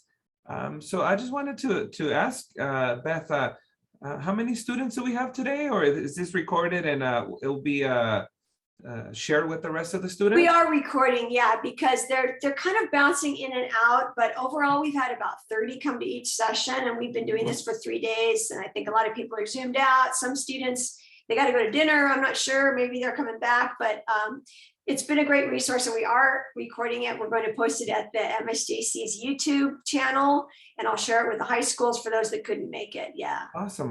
Yeah, Thank so you. thank you. And we got about, 20, 25 minutes if you've got that much material.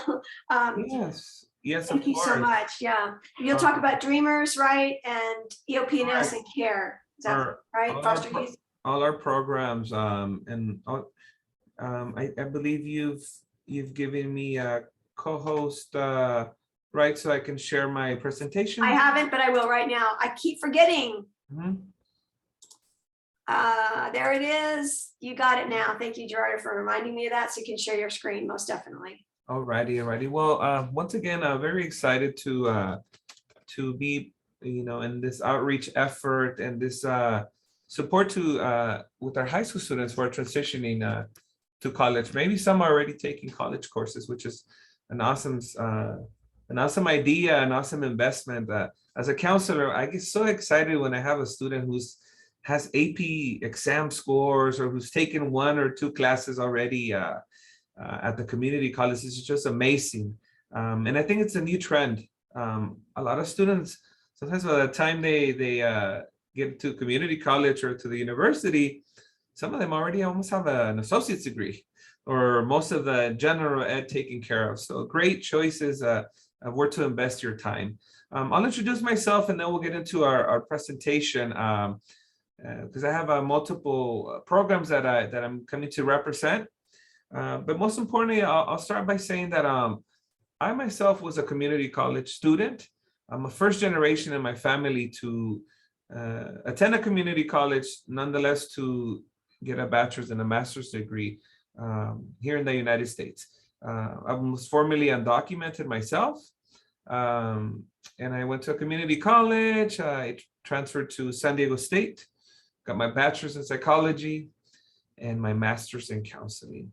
And I consider myself a student because although I am here to guide you, to support you in your transition, I also get the privilege to learn about your experiences, your journeys. We have so many talented students who we come across, in our counseling sessions, in our group meetings. So very honored to continue learning. So got my master's degree from San Diego State, and I worked for 7 years as a social worker. So I'm very passionate about our foster youth. So if we have any foster youth students in the audience or who will be considering Mount San Jacinto, we have a program, and I'll be sharing that in our presentation. But just overall, as a student, I'm trying to put myself, when I was in high school and I had all these questions and fears about, what to expect at the community college. Things are different now. There's a lot of support. We want to see you enter the college. We want to see you stay here, but then we also want to see you to transcend to the next goal. Let it be completing a certificate, an associate's degree, or preparing to transfer out to the university so you can accomplish your next goal. So for those who are here in the audience, very good use of time. And for those who are going to see the video as well, pay close attention because we have a lot of resources through our EOPS program. But then under that program, there's other support programs or groups here to support specific populations. With that, I'm going to share my screen and hope that it runs smooth.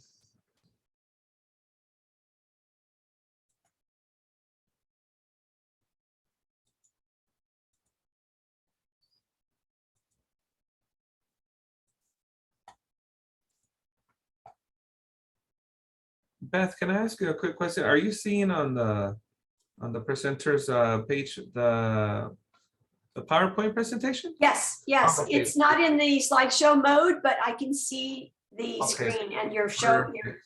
Yeah, PowerPoint showing up. You can go to slideshow and then go to from beginning if you want to show it in the slideshow mode. Yeah, there you go. Looks great. Alrighty. Yeah. Right.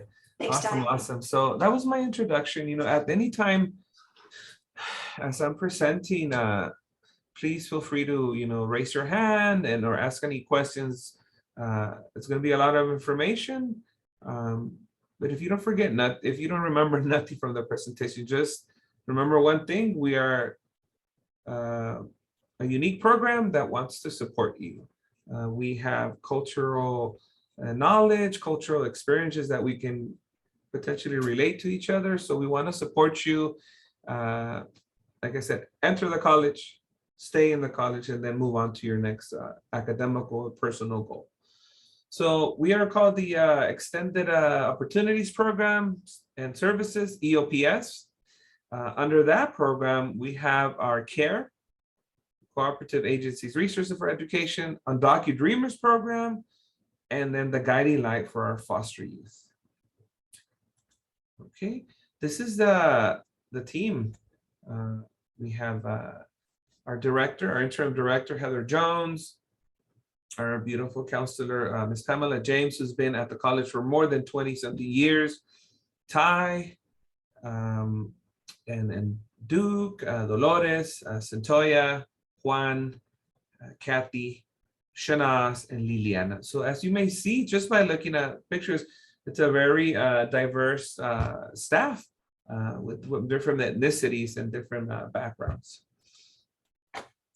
So to be eligible for the program, you need to have applied for financial aid, either the FAFSA or the DREAM Act. And then also be a California resident or be eligible through the AB 540. What I tell my students is apply to the program and don't disqualify yourself. You know, sometimes there's a computer glitch or there's some missing documentation, but don't disqualify yourself. Still apply, and we'll have our team, you know, go through the applications and reach out to you if there's some missing documentation. As I'm assuming a lot of our high school students have not completed more than 60 units, so that would still make you eligible. And usually it's on a first come, first serve basis. For the most part, we always have room and acceptance to the program. How can EOPS, as the big program, support you with academic counseling, personal counseling? Although we are not therapists, we are here to listen to you and then maybe refer you to resources both on campus or outside in the community. The cool thing about it is priority registration. When you're part of EOPS, you get to register 1 to 2 weeks ahead of the whole general student population. What makes it easy, you kind of get VIP access to the courses. Depending on budget, for the most part, you'll get a book grant every spring and fall semester, sometimes even in the summer. But like for the spring and the fall, you might get between $200 to $300. That money that you don't have to pay back, money that you don't have to get from your financial aid. This is just to pay for your books. Also, EOPS pays for your health fees, a transportation fee that the college charges. EOPS covers that fee. So remember, so we have EOPS as a mother program, and then under that we have CARE, CARE Cooperative Agencies Resources. So this program is focused on parents who have children and are receiving cash aid from the county, from the either Riverside, LA County, San Bernardino County, or you might be a child and your parent is receiving cash aid for you, or you might know someone who has a child and is receiving cash aid, their support with additional money for books, childcare, that one-on-one counseling, workshops, just multiple resources for students who are parents, who have children, or if you're a child of someone who's receiving cash aid. And here are the requirements. Like I said, be an EOPS student, be receiving cash aid for yourself or a child under 18. You have to be enrolled in 12 units. And like I said, gas cards, meal cards, assistance with books, childcare grants. At times, I've had students who are part of this program, and they'll get assistance to repair their car, because it's an important tool. You need that to get to school, to finish your classes. So you get that automotive maintenance grants as well. I see the chat. Did someone say my name? Try connecting up. Okay, we're good. And then here comes our DocuDreamers program. I happen to be the Dreamers counselor. Like I mentioned earlier in my introduction, I myself was formerly undocumented, and we have also my colleague Erika Ramos to support our undocumented students, but also maybe you're not undocumented, but your parents are, which kind of might qualify as a mixed status student. So, we're here to understand your needs, to point you in the direction of legal services, mental health, financial scholarships. And so if you have any questions, Dreamers at msjc.edu, or you can look for me, Gerardo Ortiz. So here we have the support, like I said, the continuous one-on-one counseling, referrals to the county, to community services, community resources. Most recently, we've made a partnership with TODEC. TODEC is a legal center, and they provide free legal services to Mount San Jacinto students who might need support with renewing their DACA or applying for immigration status change. Free lawyers, the cost of seeking a lawyer can be very expensive. Through TODEC, free services. They can clarify any information. We've had students who have saved, for example, when you are going to get your DACA permit or renewed, sometimes you have to pay a lawyer and a private lawyer $400 or $500 just for the service. On top of that, you have to pay your fee, another $500. That's $1,000. If you seek TODEC because they have a partnership with Mount San Jacinto, you won't have to pay for the services, the lawyer services, and you get your renewal or your application waived. Boom! Right off the bat, you save $1,000 right there. So one of the services provided through the Dreamers program. Earlier, I also mentioned about the Guiding Light program. It's a program for foster youth at Mount San Jacinto. We have our beautiful team, Courtney Hall and Quinlan Strong, who have had a lot of experience working with our youth. I myself, like I mentioned, I used to be a social worker. I worked with our foster youth at our group homes, at our foster family agencies at Riverside County. So we have a team that understands your needs. If you're one day in foster care, you may qualify for the program. Again, with resources, additional book grants, getting connected to housing, to food, to mental health services, having just that ally, that bridge to connect you maybe to a social worker, to the county. And that is done through the Guiding Light program. So you apply for EOPS, and then by default, you'll get directed to either the Dreamers program, the Foster Youth Guiding Light program, or the CARE program as well. Check the chat. Nicolas Campo, tell me about the Puente program. Yeah, it's not on my presentation, but I happen to be a mentor for the Puente program. Nicolas, I will talk about it a little bit too. Okay, I'll do that kind of towards the end. Thank you. So here we have our application to the EOPS. It's open, and there when you do the drop down, you can of course we would be applying for summer. If you don't get a chance to apply this summer, you can apply for the fall, and it's open. Like I said, please do not disqualify yourself.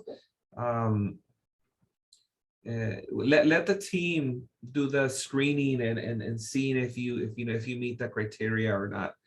And here we have our so we have multiple locations. We have counselors at the San Jacinto campus, and then also counselors at the Menifee campus. And then as the Temecula campus opens up, we'll also have counselors and staff over there to support our EOPS students, dreamers, guiding light, care students. All right, so I think I flew through the presentation, Beth. But if nobody has any questions, I think a student had a question about the Puente program. Yeah, and thank you for that. We covered it earlier. We thought we might cover it again at a later session, but I didn't know you were a mentor for that. Please talk about that then. Thank you. Yes. So the Puente program it's a program where you build a community with other students that have interest in the Hispanic, the Latinx, culture, or the literature, the writing. So it's not necessarily that you have to be yourself Latinx or Hispanic. You could be from any ethnicity, but if you're interested in being in communion in a group with other students that are that have interest in the Latinx culture. So what you would do is you're going to be for 1 year in at least 3 classes. You're going to be with the same students for 1 year. The first year usually is like your intro to English, a guidance class, and then a history class. And then whatever other class you might take for your major, they'll connect you with that. You get to be part of a club. Sometimes, depending on budget, depending on the pandemic situations, you'll get to go on field trips to go visit Berkeley, to go visit UCLA, to go visit UC Riverside, UCSD or San Diego State. But most importantly, also you have 2 appointed Puente counselors who are going to be there to support you, to answer those questions. They are dedicated to you as a Puente student. A lot of the Puente students, I don't know the exact percentage, but it is a very successful percentage of students who enter Puente end up going to UC schools. If your goal, if your vision is to go to a UC school, with the support, with the motivation, with the communion that you form with the Puente Familia, there's a lot of good chances that you're going to transfer to UCLA, Berkeley, Irvine.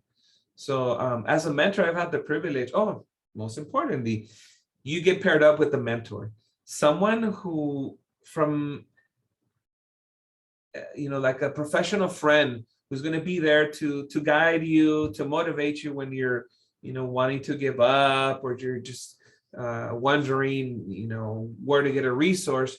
You're going to have that professional friend who's going to guide you, who's going to be there for you. So that's one of the privileges of being in the Puente program.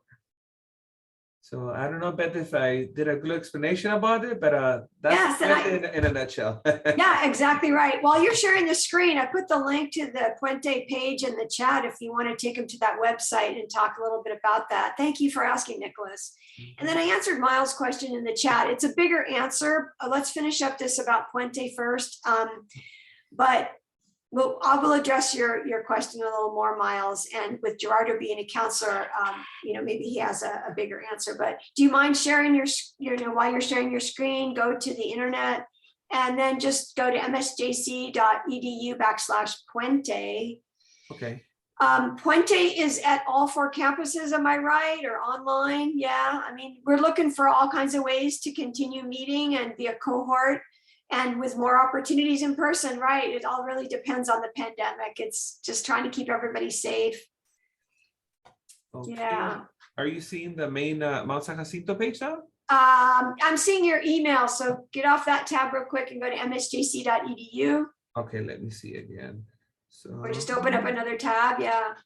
sure. But I'll answer a little more about Miles' question. Really, we want you to finish. I mean, here's an example. My own daughter decided to change her major when she was close to her 60-unit transfer requirements, and she wanted to change her major, which is fine. You can do that, but she decided to stay back at MSJC an extra semester to save money, right? Because she could take a few more classes that were required for transfer in that major, and instead do it at MSJC, you know, for the financial reasons. But you work with a counselor, please, every semester. If you're not happy in your major, change it up as sooner than later if you're on a timeline. Really, we just want you to successfully finish your degree. So we're at msjc.edu, and just go ahead and type a / into the address bar at the top and then the word Puente, and you'll go to the Puente website.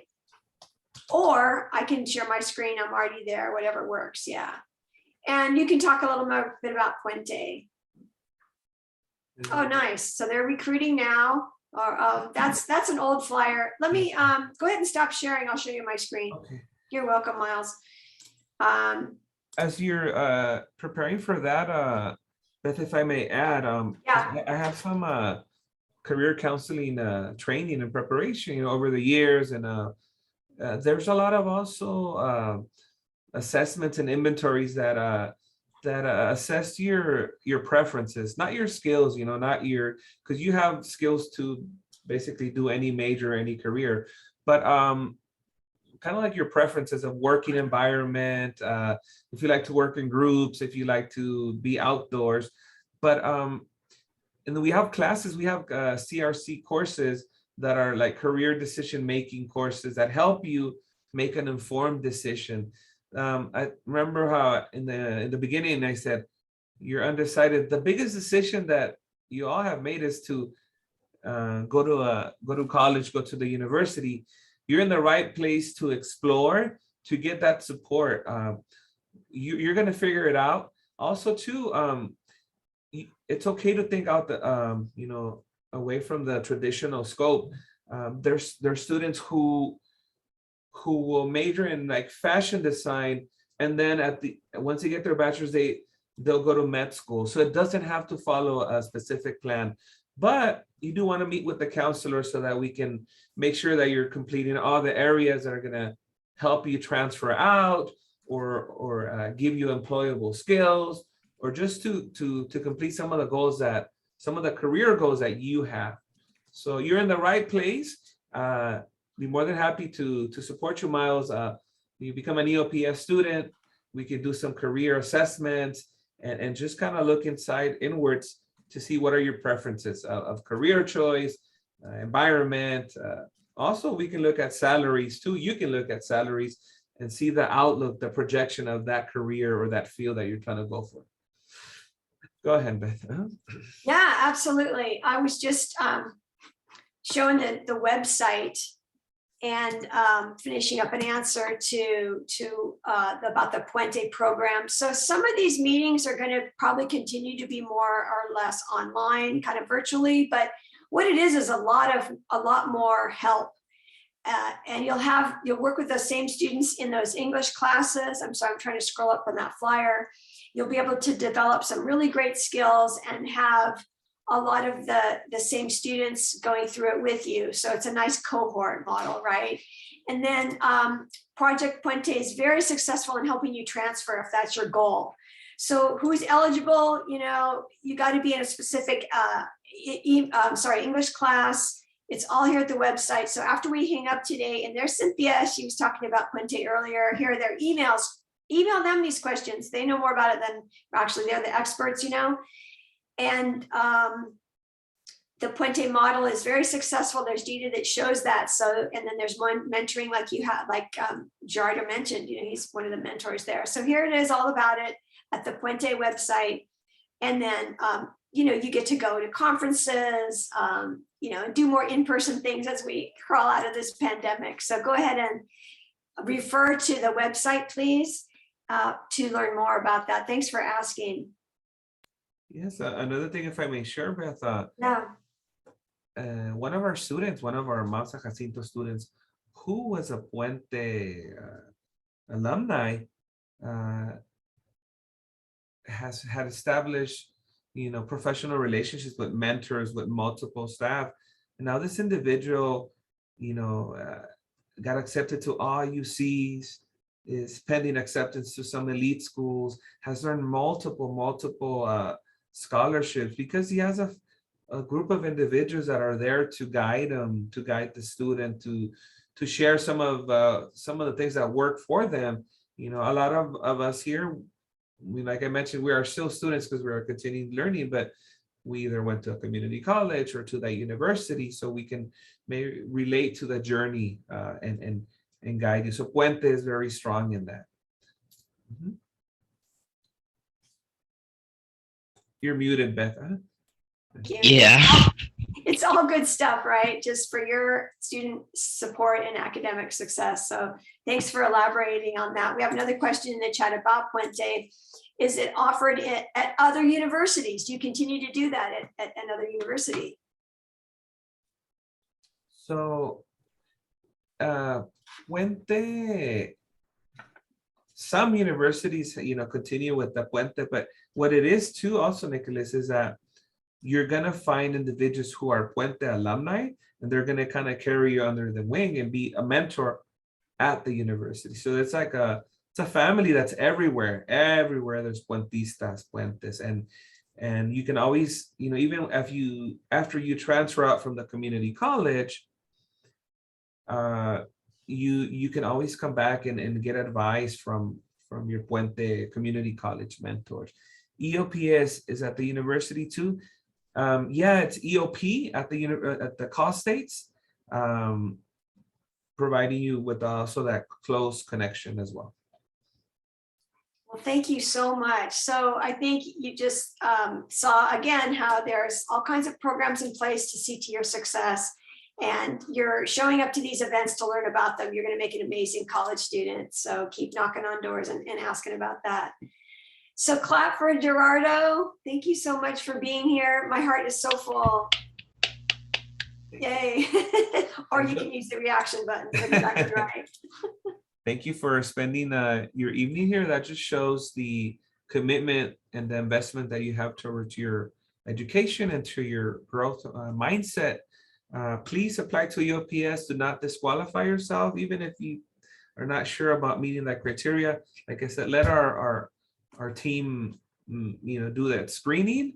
And even if you don't join the EOPS and you do come a Mount San Jacinto, please reach out. I'll be more than happy to guide you, to point you in the right direction, or to be your counselor. Enjoy the rest of this evening. Beth, thank you for the invitation. Remember, we have EOPS as a big program. We have care for parents who have children and are receiving cash aid. And then we have our undocumented Dreamers program, and then our foster youth program. So support for all these different populations and communities.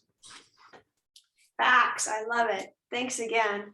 I think we'll keep moving on so that we can get to dinner and all that. So if our next group is ready to present, I've got, you're going to split the 30 minutes. So if you can do your elevator speech or keep it to about 15 minutes, we're going to talk about our sort of career education degrees, right? If I've got Angela Drum here who can talk kind of do an overview of what does it mean to be a career education student, and anything about career education in general. We have certificates that are designed to get you working sooner than later. So welcome, Angela Drum. She also runs our articulation programs at MSJC. I'll let her introduce herself, and then she'll pass it on, and if you don't mind, to our counselor, April Wardell, who's here, and she'll talk about our 2+2 program, which is a business pathway we partner with Cal State San Marcos Temecula campus. So go for it, guys. And I'll make you co-host here so you can share your screen. I always forget that's my job here. So let me do that real quick.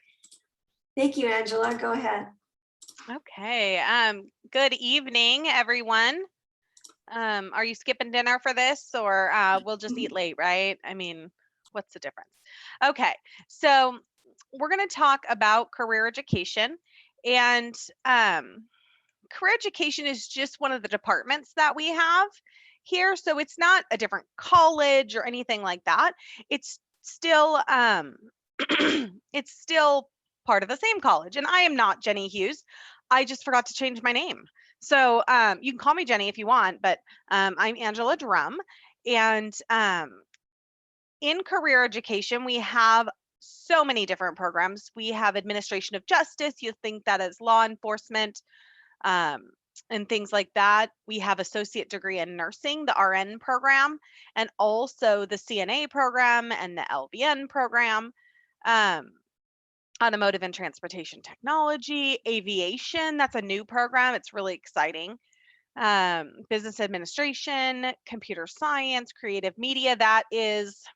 Creative media now encompasses digital media, audio, and photography. Real estate, teacher education and development. So if you want to go to preschool or any of those things, it's a great place to start. There's just so many different ones here. Career education prepares students for careers in a range of industries and pathways. So it's college and career. So it's experiential, relevant to meet job and employer needs. It can lead to immediate employment, but also enable multiple reentry points or skill building. So a lot of people come in and they want to enhance the skills they already have. Maybe they're already working in a job and they just want to build that up, maybe to do better at the job they're doing or to move up in the job they already have. So career education pathways fill skills gaps and can lead to high wage, high demand careers. There's a range of pathway choices in careers. It meets employer needs, it's experiential and relevant, leads to high wage, high demand careers. Just so many great opportunities in career education. And although career education is a department and encompasses those things we were talking about, right? All those different degrees. It also, I mean, every job is leading to a career, right? That's why you're here. That's why you've come to college, because you want to move forward in your career. So, but career education programs are more of this technical, hands-on kind of thing.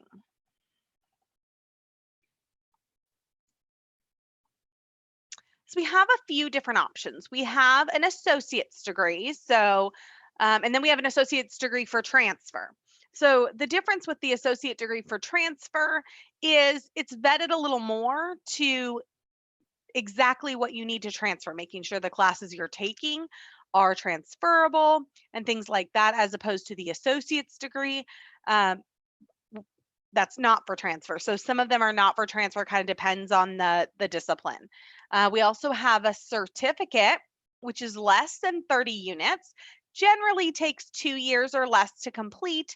You're focusing on a specific vocational or technical subject. So we have certificates in water technology, automotive and transportation, things like that. So in an associate's degree, you also have to take math, English, science, history, etc., those general education classes.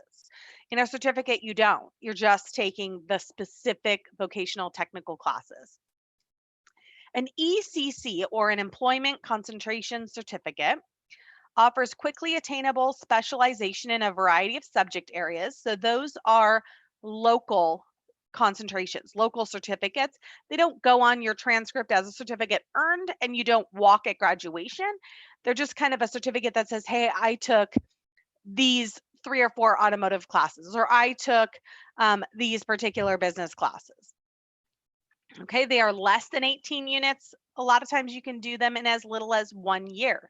There are actually a couple that you can hammer out in a semester. So that is a really exciting way to just get some specialized skills in that regard. So the difference between a certificate and a degree, a certificate generally takes 2 years or less. Certificates include specific courses in a professional or technical field.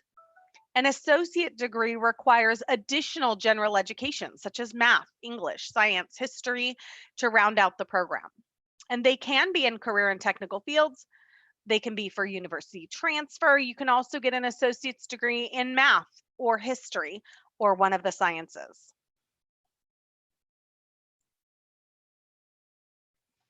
We have associate degrees in audio technology, photography, registered nursing, computer information systems, administration of justice, water technology, fire technology, just so many different options. Yes, and you can walk with a certificate or a degree at any of our graduations. Just not the employment concentration certificate, because that one's a little different. But yes, at any of the certificates or degrees, you do get to walk. And I think the gowns are black for the associate degrees and red for the certificates, if I do remember. I'm sure I'll get my memory refreshed in 2 weeks when we have our graduation.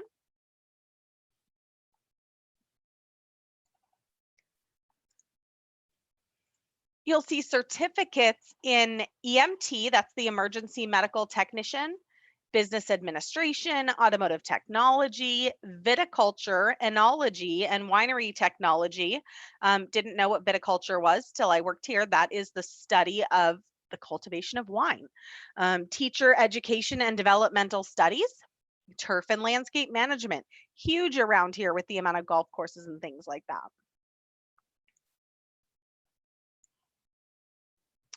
We have different pathways for each of those certificates and associate's degrees. And that basically just lumps together some of the similar disciplines. So we have arts, communication and design, business, technology and entrepreneurship, health and wellness, people, culture and public service, science, math, and engineering. Those are the 5 pathways. The health and wellness pathway encompasses our School of Nursing and Allied Health. It also has our emergency medical services, certified nursing assistant, medical assistant, diagnostic medical sonography, that's ultrasound. And then we have the associate's degree in nursing.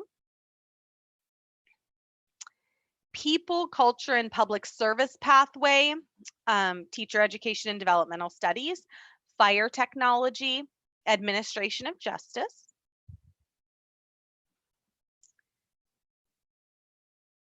Fire's already on there. Okay, I want to make sure I got that one. Okay.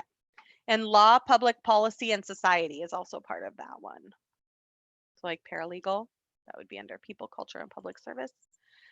Business, technology, and entrepreneurship is a broad umbrella.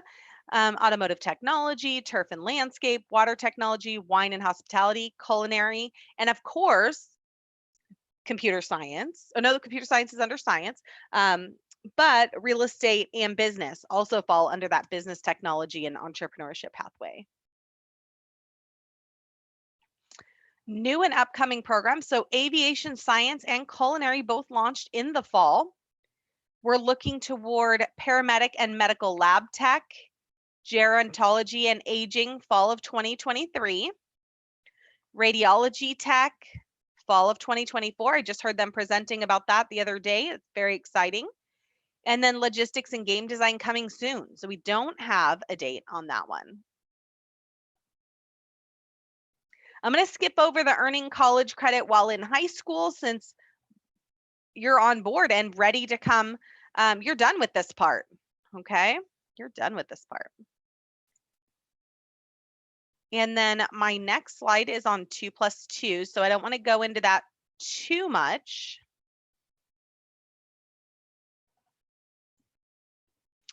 We do have internships and apprenticeships here that fall under the career education window.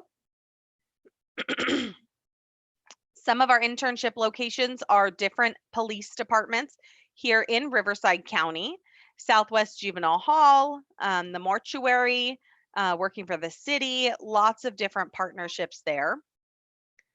We also have apprenticeship. So apprentices are hired by local companies where they learn the skills of an occupation. They can expect to work full-time while attending MSJC and completing the related coursework. Apprentices are overseen by a mentor within the company. They're also registered with the California Department of Apprenticeship, receiving a certificate from that agency after completing the program and then beginning a career with a solid foundation. So it is an earn and learn model. So some of the program benefits are college education without debt, paid on the job training, mentor and counselor support, industry-led state certified program.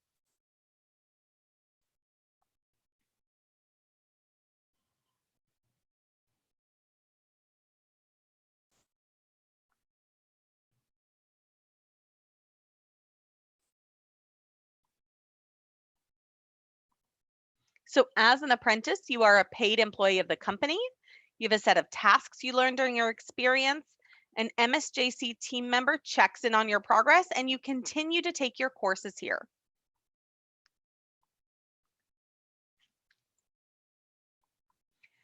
These pictures are from the makerspace that we have at the San Jacinto campus, but we also have a makerspace here at the Menifee campus, which has 3D printers, laser engraver, and some really neat tools that you get to use and you can design and create. There in San Jacinto, they have those. Plus, they also have animatronics and embroidery machines, a huge vinyl cutter. That makerspace was designed and implemented by Garner Holt, which is an amazing company that builds animatronics for even amusement parks and things like that. The new facilities provide innovative hands-on STEAM learning and career technical education programs. They use animatronics to inspire imagination, ignite creativity, and bring theme park magic and storytelling to life. So that is the Garner Holt Education Through Imagination.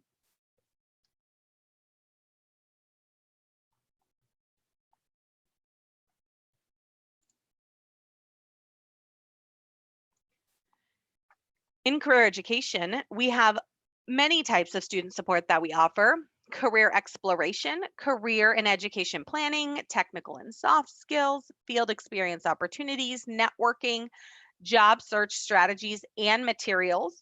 So you can discover a career pathway that matches your values, interests, and skills, plan classes in your field of interest, develop the industry needed skills for the job, internship, volunteer opportunities, work experience, and develop faculty relationships and join organizations.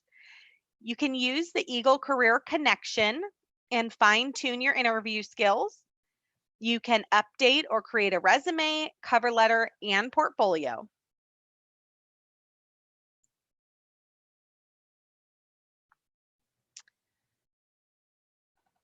Here at MSJC, we offer academic flexibility, personalized attention. We have counselors available to assist with ed plans and scheduling. We even have counselors specific to certain pathways, so they know about the changes and things like that that have been made to the program you're looking at. They are specialists there. The general education courses are the same, whether you take them here at the community college or at a four-year university. We also have a job developer and placement coordinator here underneath our career education umbrella.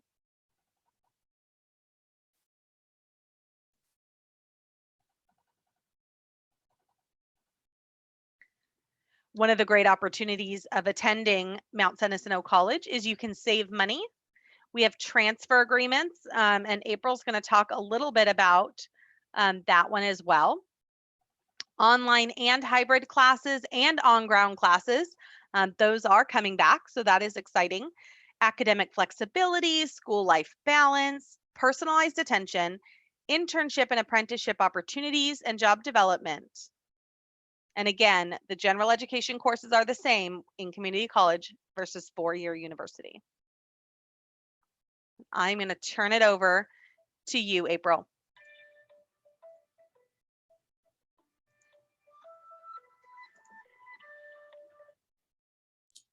Thank you, Angela Drum. And April Wardell is here. She's one of our fabulous counselors who's going to talk to you about the 2+2 program. Thanks, April. Yes, thanks, Beth. Thank you, Angela. You did a great job prefacing some of the things I'm going to talk about as well. So my name is April Wardwell. I am a counselor in the BTE pathway. Angela talked about the 5 pathways. BTE is business, technology, and entrepreneurship. I'm also under the career education umbrella. And I'm also a counselor for the 2+2 business pathway program and the coordinator. And that's what we're here to talk about today. So I'm going to share my screen. And one moment, just want to get all of that off there. Let's see. Whoops, sorry. I shared the wrong one. Just one moment. Sorry, guys. Take your time. No worries. I'm getting there. I'm glad I remembered to make you a co-host. You did it. You did I it. keep It was forgetting. me. It was me trying to, I had it up on 2 different screens. There we go. Perfect. Okay, so the 2+2 business pathway. This is a partnership between MSJC and the Temecula campus of Cal State San Marcos. They have an extended learning campus in Temecula, if you're not familiar with that. And we have numerous programs. This one is a very unique program where students can start at MSJC, earn a 2-year associate degree, and transfer to Cal State San Marcos in Temecula. So I'm just going to go to this. Angela already kind of touched on, but I'm just going to go back over it as for high school seniors. You're right here at the bottom here as a high school senior. And Angela talked about the certificates and employment concentrations. Those you can earn within 1 to 2 years. And then we go up to an associate degree, which is what I'm going to talk about. And you can earn that from Mount San Jacinto, which is a 2-year degree, and then transfer to Cal State San Marcos to earn your bachelor's degree. So that's what the 2+2 is. It's 2 years at Mount San Jacinto and then 2 years at Cal State San Marcos to earn an associate and then a bachelor's degree. And then of course you can go on and earn professional credentials or a master's degree. So what can you do with a business degree? Lots of different things. It's a very broad degree.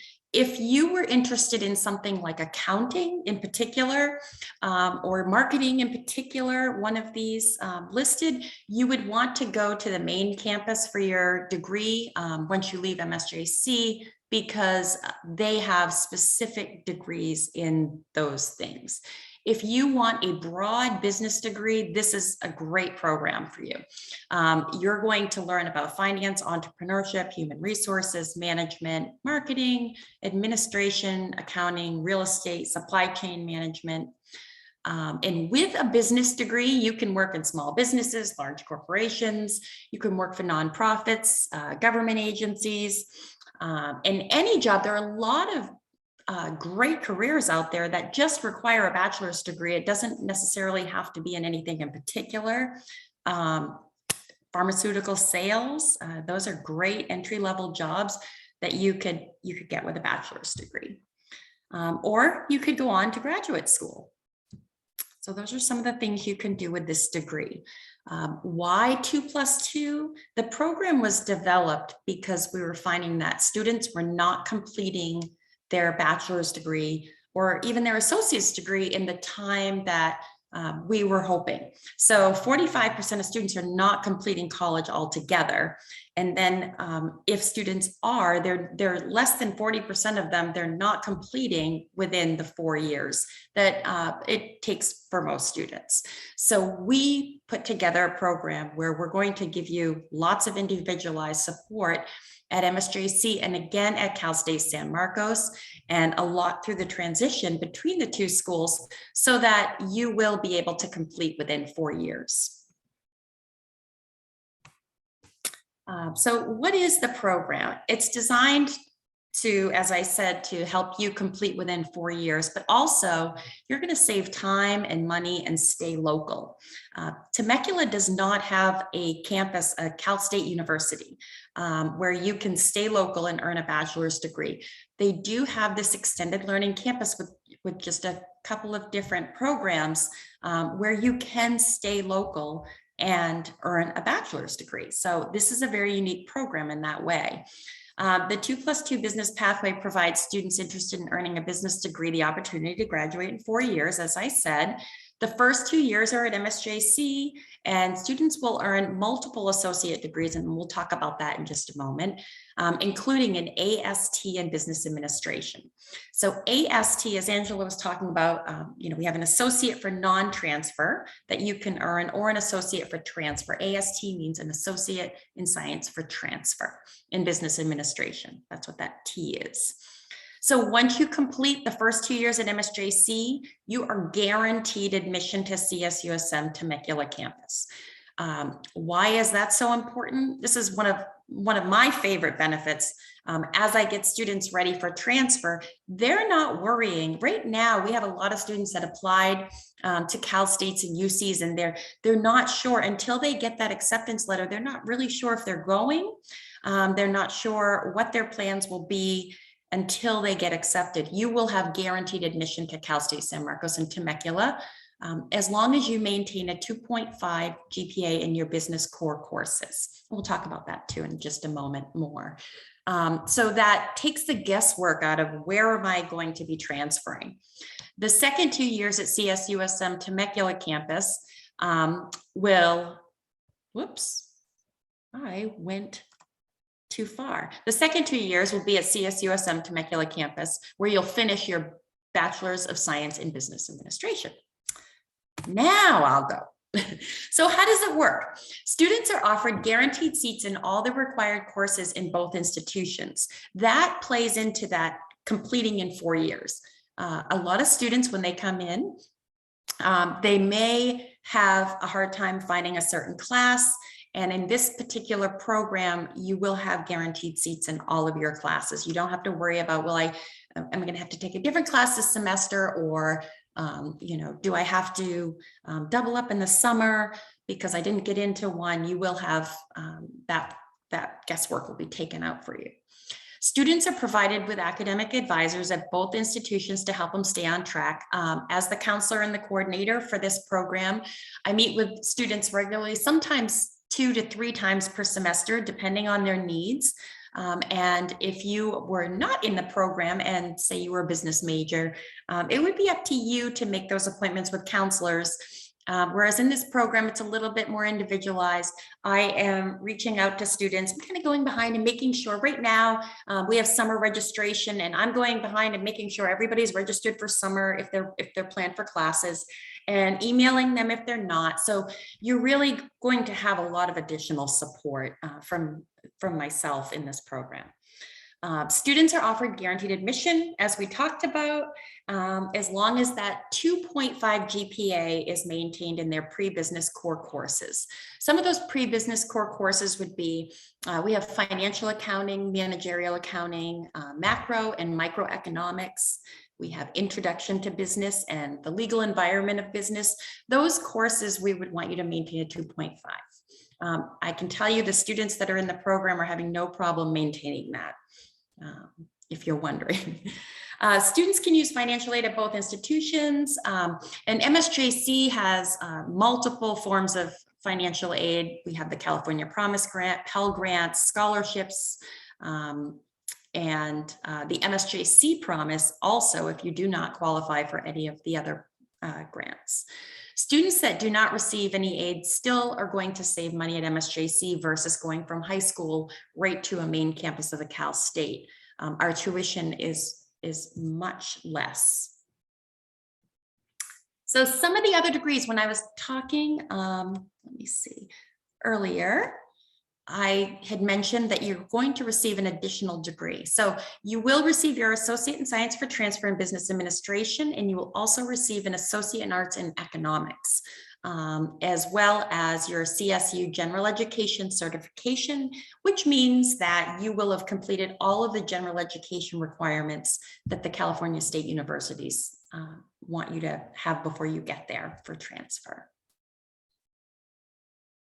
So what about after you transfer from MSJC to CSUSM in Temecula? What is that going to look like? So that is a full-time daytime program. Right now it is an in-person program. So the classes will not be held online, they're in person, which a lot of students are very happy about because they learn best in the classroom. That's where they, you know, the energy of the classroom and the visuals and the help from their instructors. So this is an in-person program, full-time, 2 days per week. Classes are run in a cohort format with less than 35 students, which is amazing because if you are at the main campus in their business program, you could have upwards of 200 students in some of your general education classes. So you're going to have, again, individualized attention, small classrooms. It's a 5-semester program, so there's 4 semesters plus 1 summer term.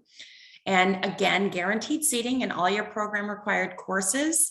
And you're avoiding impaction. You might hear, oh, that program's impacted. That means that more students are applying to that program than they have seats for. So not everyone is going to be accepted into that program. Business is definitely an impacted program at the California State Universities and at San Marcos campus. Must earn grades of C or better in all your business major courses. You're going to find in almost any major that you're going to need to have a C or better in those business major courses. That is the same with this program as well. Whoops. Applicants are admitted for fall and spring semesters in the program. And these are the same tenured instructors. So the same instructors you would have in the business program at Cal State San Marcos, they drive to Temecula 2 days a week and teach at the extended learning campus in Temecula. So you're getting the same education. Your graduation will be at San Marcos campus with all of the other business administration graduates, and your degree will say Cal State San Marcos. It does not say extended learning or Temecula. It is the same degree. It's just held here in Temecula. Keep you off the freeway, right? So this is an example of some of the courses when you get to Cal State San Marcos and Temecula, some of the business courses. And I had talked about at MSJC, you would have micro and macroeconomics, financial and managerial accounting, intro to business and the legal environment of business. And then these courses would expand more into the program. And as you can see at the bottom, it says senior experience. I'll talk a little bit more about that in just a moment. That is where you're going to gain some real world experience in a local business that you can use on your resume when you graduate. So some of the highlights from CSUSM Temecula campus, again, as I talked about, same faculty as the main campus, lots of leadership opportunities and local communities that work with the campus to give students lots of different experiences. Your experience is going to be that you'll gain, for after graduation, you're going to be networking, you'll have opportunities to intern, you'll have career opportunities. Some students are hired right out of the program just from their senior experience. And you'll be expected to solve real world business problems, like real problems that the businesses are having in a group of different teams in this project. So that's senior experience. Okay, so senior experience, it matches teams of students with businesses, local businesses and organizations to work on real problems that they're having. Students will gain experience that they'll be able to use on resumes. You're going to be networking and just gaining knowledge and meeting other business people within your own community. So program costs while you're at CSUSM Temecula, I wanted to put this on here as program costs will change from MSJC to Cal State, but financial aid is available at both schools. So who is eligible for the program? High school seniors, you're all pretty much eligible. Students that have completed no more than 15 units. The reason we put that cap there for students, maybe they've already attended some college and now they're looking at this program. We put the cap there because if you had more than 15 college units when you're coming in, it's really not to your benefit to join because you're further along. This is a 2-year program, so you're already, at least a year and a half, like maybe left. It may not benefit you, but we would sit down and talk about it and decide together if it would benefit you or not to join. Students must be willing to start at college level math and English. I'm pretty sure our high school seniors are all able to start at that. Students must be willing to attend full-time. And the reason for that is, again, we've designed this program so that you can complete it within 4 years. And in order to complete it in 4 years, you really need to be a full-time student, which is about 15 units per semester, which is about 4 to 5 classes. Students must join FYE if they're eligible. FYE is first year experience. And I believe that was discussed earlier. There's more information on our website about FYE as well. And the program admits up to 30 students each cohort. Right now, I do have a growing list for fall, but I have room still. And this, as I mentioned when I first started talking, is such a unique program that students are very interested. Whenever I present on this, sometimes I'll even have the teachers that are in the classroom, after email me and I want more information. This is very unique. I have a student moving from Northern California to join us in the fall because of how unique this program is. All right. So who should join? If you want to study business and this program is going to save you time and money and keep you local and be able to earn a bachelor's degree right here in Temecula. Take the guesswork out of planning your education, again, knowing that you're going to be transferring there because you have guaranteed admission. Helping you start building important relationships right in your own community. So these are all reasons you should join and getting to know your community and the businesses within it. So 2+2 business pathway, this is just kind of a summary again of what we talked about. 2 years at MSJC and 2 years at CSUSM Temecula equals 4 years to a bachelor's degree. You'll have guaranteed seating at both schools, and you'll have an assigned counselor or advisor at both schools. Cohort model classes at the Temecula campus for Cal State San Marcos. And free parking. So I think parking is like over $400 at the main campus. You're going to have free parking, no long commute once you transfer to the Temecula campus, and have that guaranteed admission. In addition to the guaranteed admission, I will hold registration workshops twice a year. So for spring and fall semesters, and walk students right through the whole process of registering for classes, make sure they know what they're registering for, meet with them individually as well.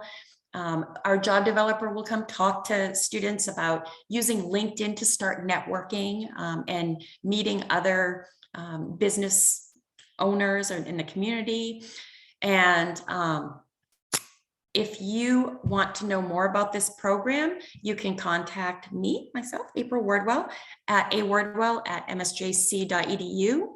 You can also use this link here, msjc.edu/2+2 CSUSM Temecula.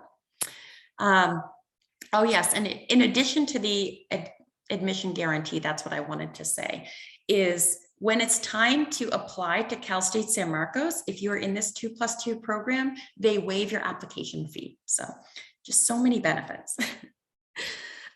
So now I have time for questions. If anybody has any questions, it's a lot of information. That was awesome. I learned some things. I mean, I thought I knew all the things, but there was more things I learned. Thank you. Really? Oh, wonderful. Good. Yeah, just great. It's a neat program. It is, yeah. And it's proven to be successful. Are they going to start some in some other majors? Yes. maybe, yeah. So we do have, yes, coming down the road, we do have 2+2 software engineering that we introduced this year. And so we do have our first group of students going through, and it's the same exact everything I just presented, only it will be software engineering. And then we are also looking at cybersecurity coming next. So 2+2 cybersecurity with the Temecula campus. Any other questions from you guys for Angela or April? So far, none. Thank you. All right. That must mean I was thorough. You were thorough, yeah, right? I Yeah. know it. And, sorry? No, excellent.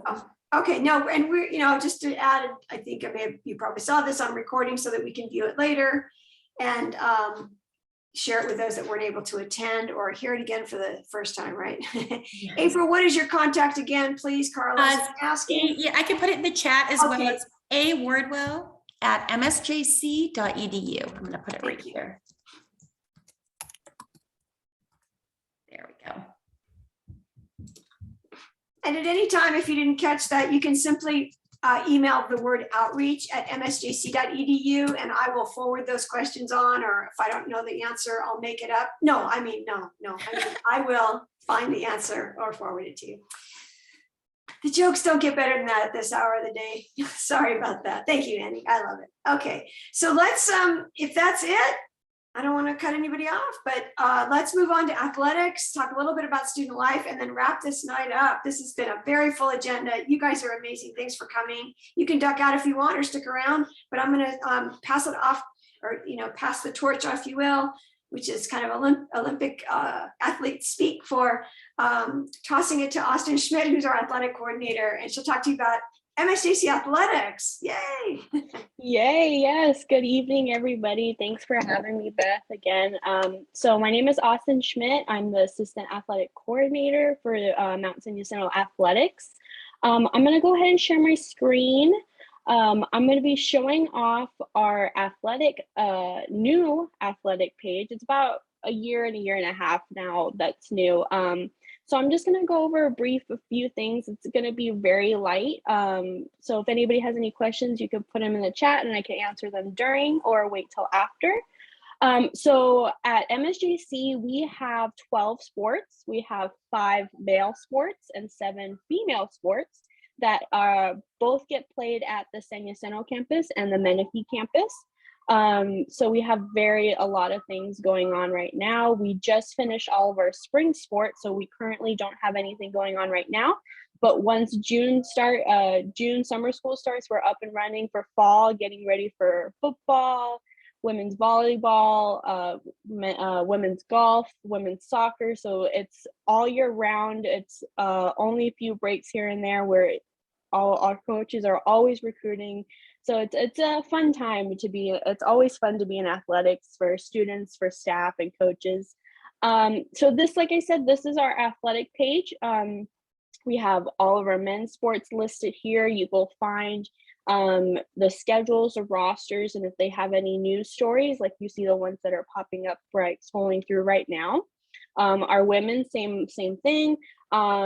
Some of our sports will have their social media linked. Softball's the only one that currently has their linked right now. But we also have our own Instagram and Twitter page that you'll see up here in the top corner. So you are more than free to follow us. We'll post game shots, tag the individual sports Instagram pages and such like that too. So right here you'll find staff directory. We'll go ahead and go there. So we have our Dean of Athletics and Physical Education, Patrick Springer. So these are all the people that we have in our department. Some of these people will also double as coaches as well. So you might see their name listed twice. So if you're ever interested in about participating for a sport, or you just want to get to know more about maybe their classes or such, this would probably be the best way. Email is always the best way to get a hold of our coaches. We always say that. So with our staff directory, it has everybody listed from head coaches to assistant for all the sports. If you play football, obviously, depending on what position you play, you'll have better luck of going to say you're a running back, then you can go directly to our running back coach. And then he'll will talk to our head coach. Golf, tennis, like I said, everybody's listed there. This is where you'll find everybody. You'll never have a problem trying to get a hold of somebody with going to the staff directory. We have about our athletic trainers. We have 2 full-time athletic trainers. Dave Brunken, I believe, has been with us for 19 years, and Tiffany has been with us for about 7 years. So they've been around a long time, just like everybody in the department. They've been here. We've all been here more than 5 years, I believe now. So we're all well acquainted with each other, and we're just loving to participate with, interact with our student athletes and grow our sports at the MSJC. One very cool thing that we have going on right now in our department, if some of you don't know, is that we are building a new football stadium at the Menifee campus. So football, last season played at the San Jacinto campus, but they'll obviously move over to the Menifee campus when the stadium is completed, along with women's soccer. So our Menifee campus will house beach volleyball, softball, football, and women's soccer. And then the San Jacinto campus will house our tennis teams, baseball, indoor volleyball, men's and women's basketball, and our golf teams play at Saboba Golf Course, which is in San Jacinto. So it's about split close to halfway down the middle between both campuses. But it's just such an exciting time for our department, not just athletics, but also kinesiology. We'll be able to hold more classes at Menifee with new technology, new building, new equipment, weight room, interactive projectors, and it just creates it more atmosphere that gives our student athletes and our regular students a way better atmosphere to look at facilities of like this at just like you would at a 4-year school. So that's very big going on. We're in the progress of that happening right now. Also on our website, you'll find everything about MSJC application, getting started. We have our student athlete support program where our counselors will help you directly with your classes, your ed plan, registering for classes. It's also it's at the San Jacinto campus, and then once we have the stadium open at Menifee, we'll have a room designated at Menifee, and there'll be a lab area. You can have computers, access to printers, do homework, do study hall. A lot of our head coaches have our student athletes do study hall for a certain amount of hours during the week. So that offers for them. We also have a textbook program. So if you can't afford your textbook or an access code or whatnot, our student scholars program can help you with stuff like that. So we're happy to have that as well. Not a lot of 2-year schools have a student athlete support program like we do. And Dr. Jen Burleson, one of our counselors, is very hands-on. She'll help whatever you need with getting ready for classes. She maps out all your classes for every semester, so you're not trying to scramble, trying to think of what classes to take or how many units or what classes you need to get to whatever your degree you're looking at. So we have that. We also have stuff about financial aid, we're part of it. Since we're a 2-year college, we're part of the California Community College Athletic Association, or CCCAA as we call it, because that is a mouthful to say every time. So to participate in a 2-year at a 2-year college in athletics, you have eligibility requirements. And when you say you make it to the team, you'll fill out paperwork, what is considered called the Form 3, which I and my other coworker, Amber Rogers, we go over with each student athlete to fill it out properly, because it can be tedious. So there's different requirements that you have to do to participate on a team. You have to be actively enrolled in 12 units, 9 of them academic. The other 3 units you get from a PEIC class. So there are special requirements for student athletes to be able to play on the team. And we're highly competitive. We are part of the Inland Empire Athletic Conference.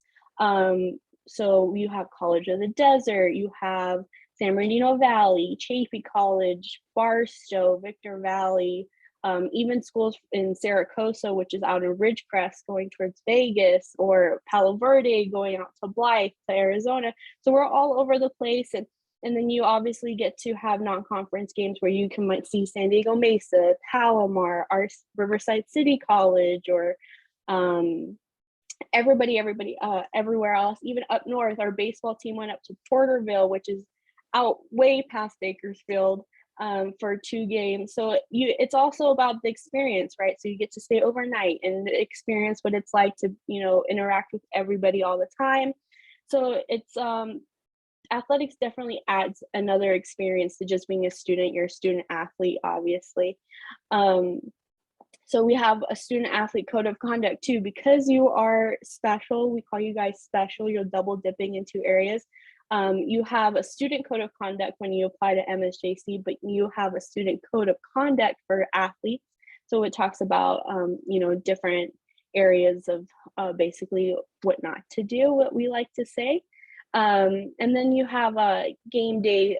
We had a COVID spectator policy in place for fall and spring. So it has that campus map, ticket prices, and just a lot of stuff. I could browse this website and learn something new. Like Beth said earlier, things change all the time.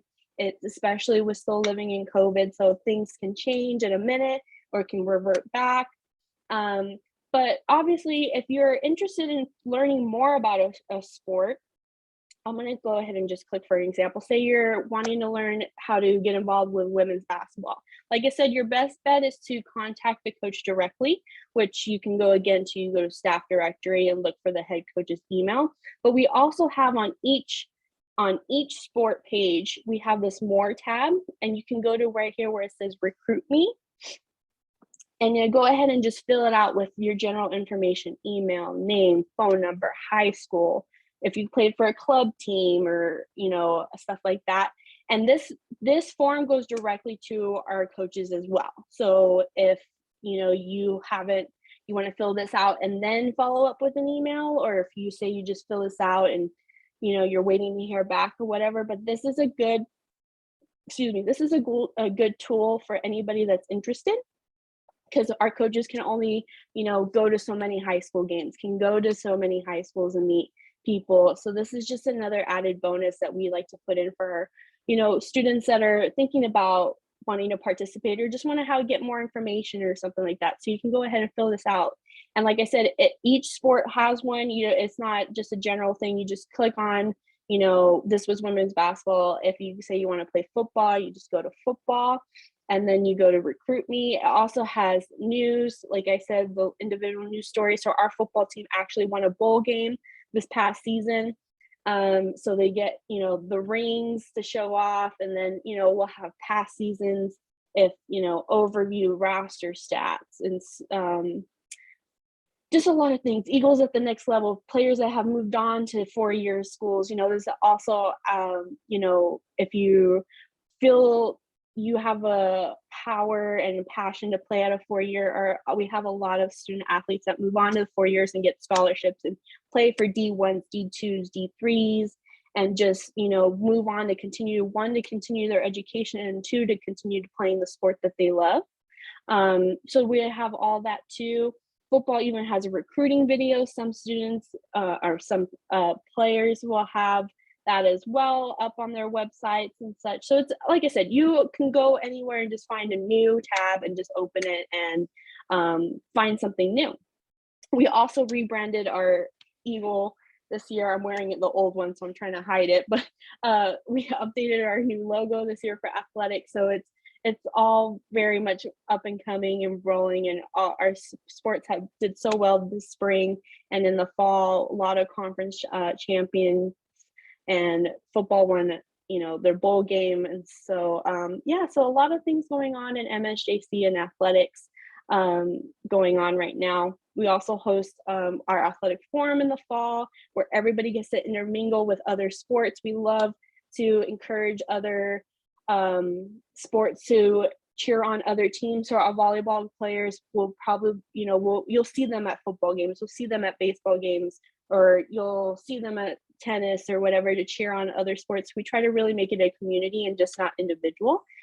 So that's really nice to see our student athletes grow and maintain friendships from other teams as well. So yeah, that's really about all that I had to discuss. If there's any questions, I haven't been looking at the chat, so let me just take a quick look at that if there was any questions. I think I'm literally the only one here. You're fine. Well, I'm like I just realized that now. Well, it's We can just talk you're till just- midnight. You see, we stick around. We'll have a little Yeah. after.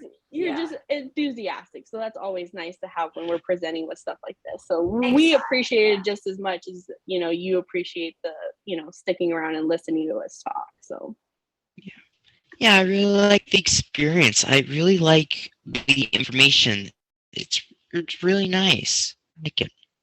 well, Beth is one to put on these events all the time, so it's a testament to Beth and outreach that goes through above beyond to put this stuff together. So Beth, I want to say thank you for including athletics. Like I said, we're always here to help. So but yeah.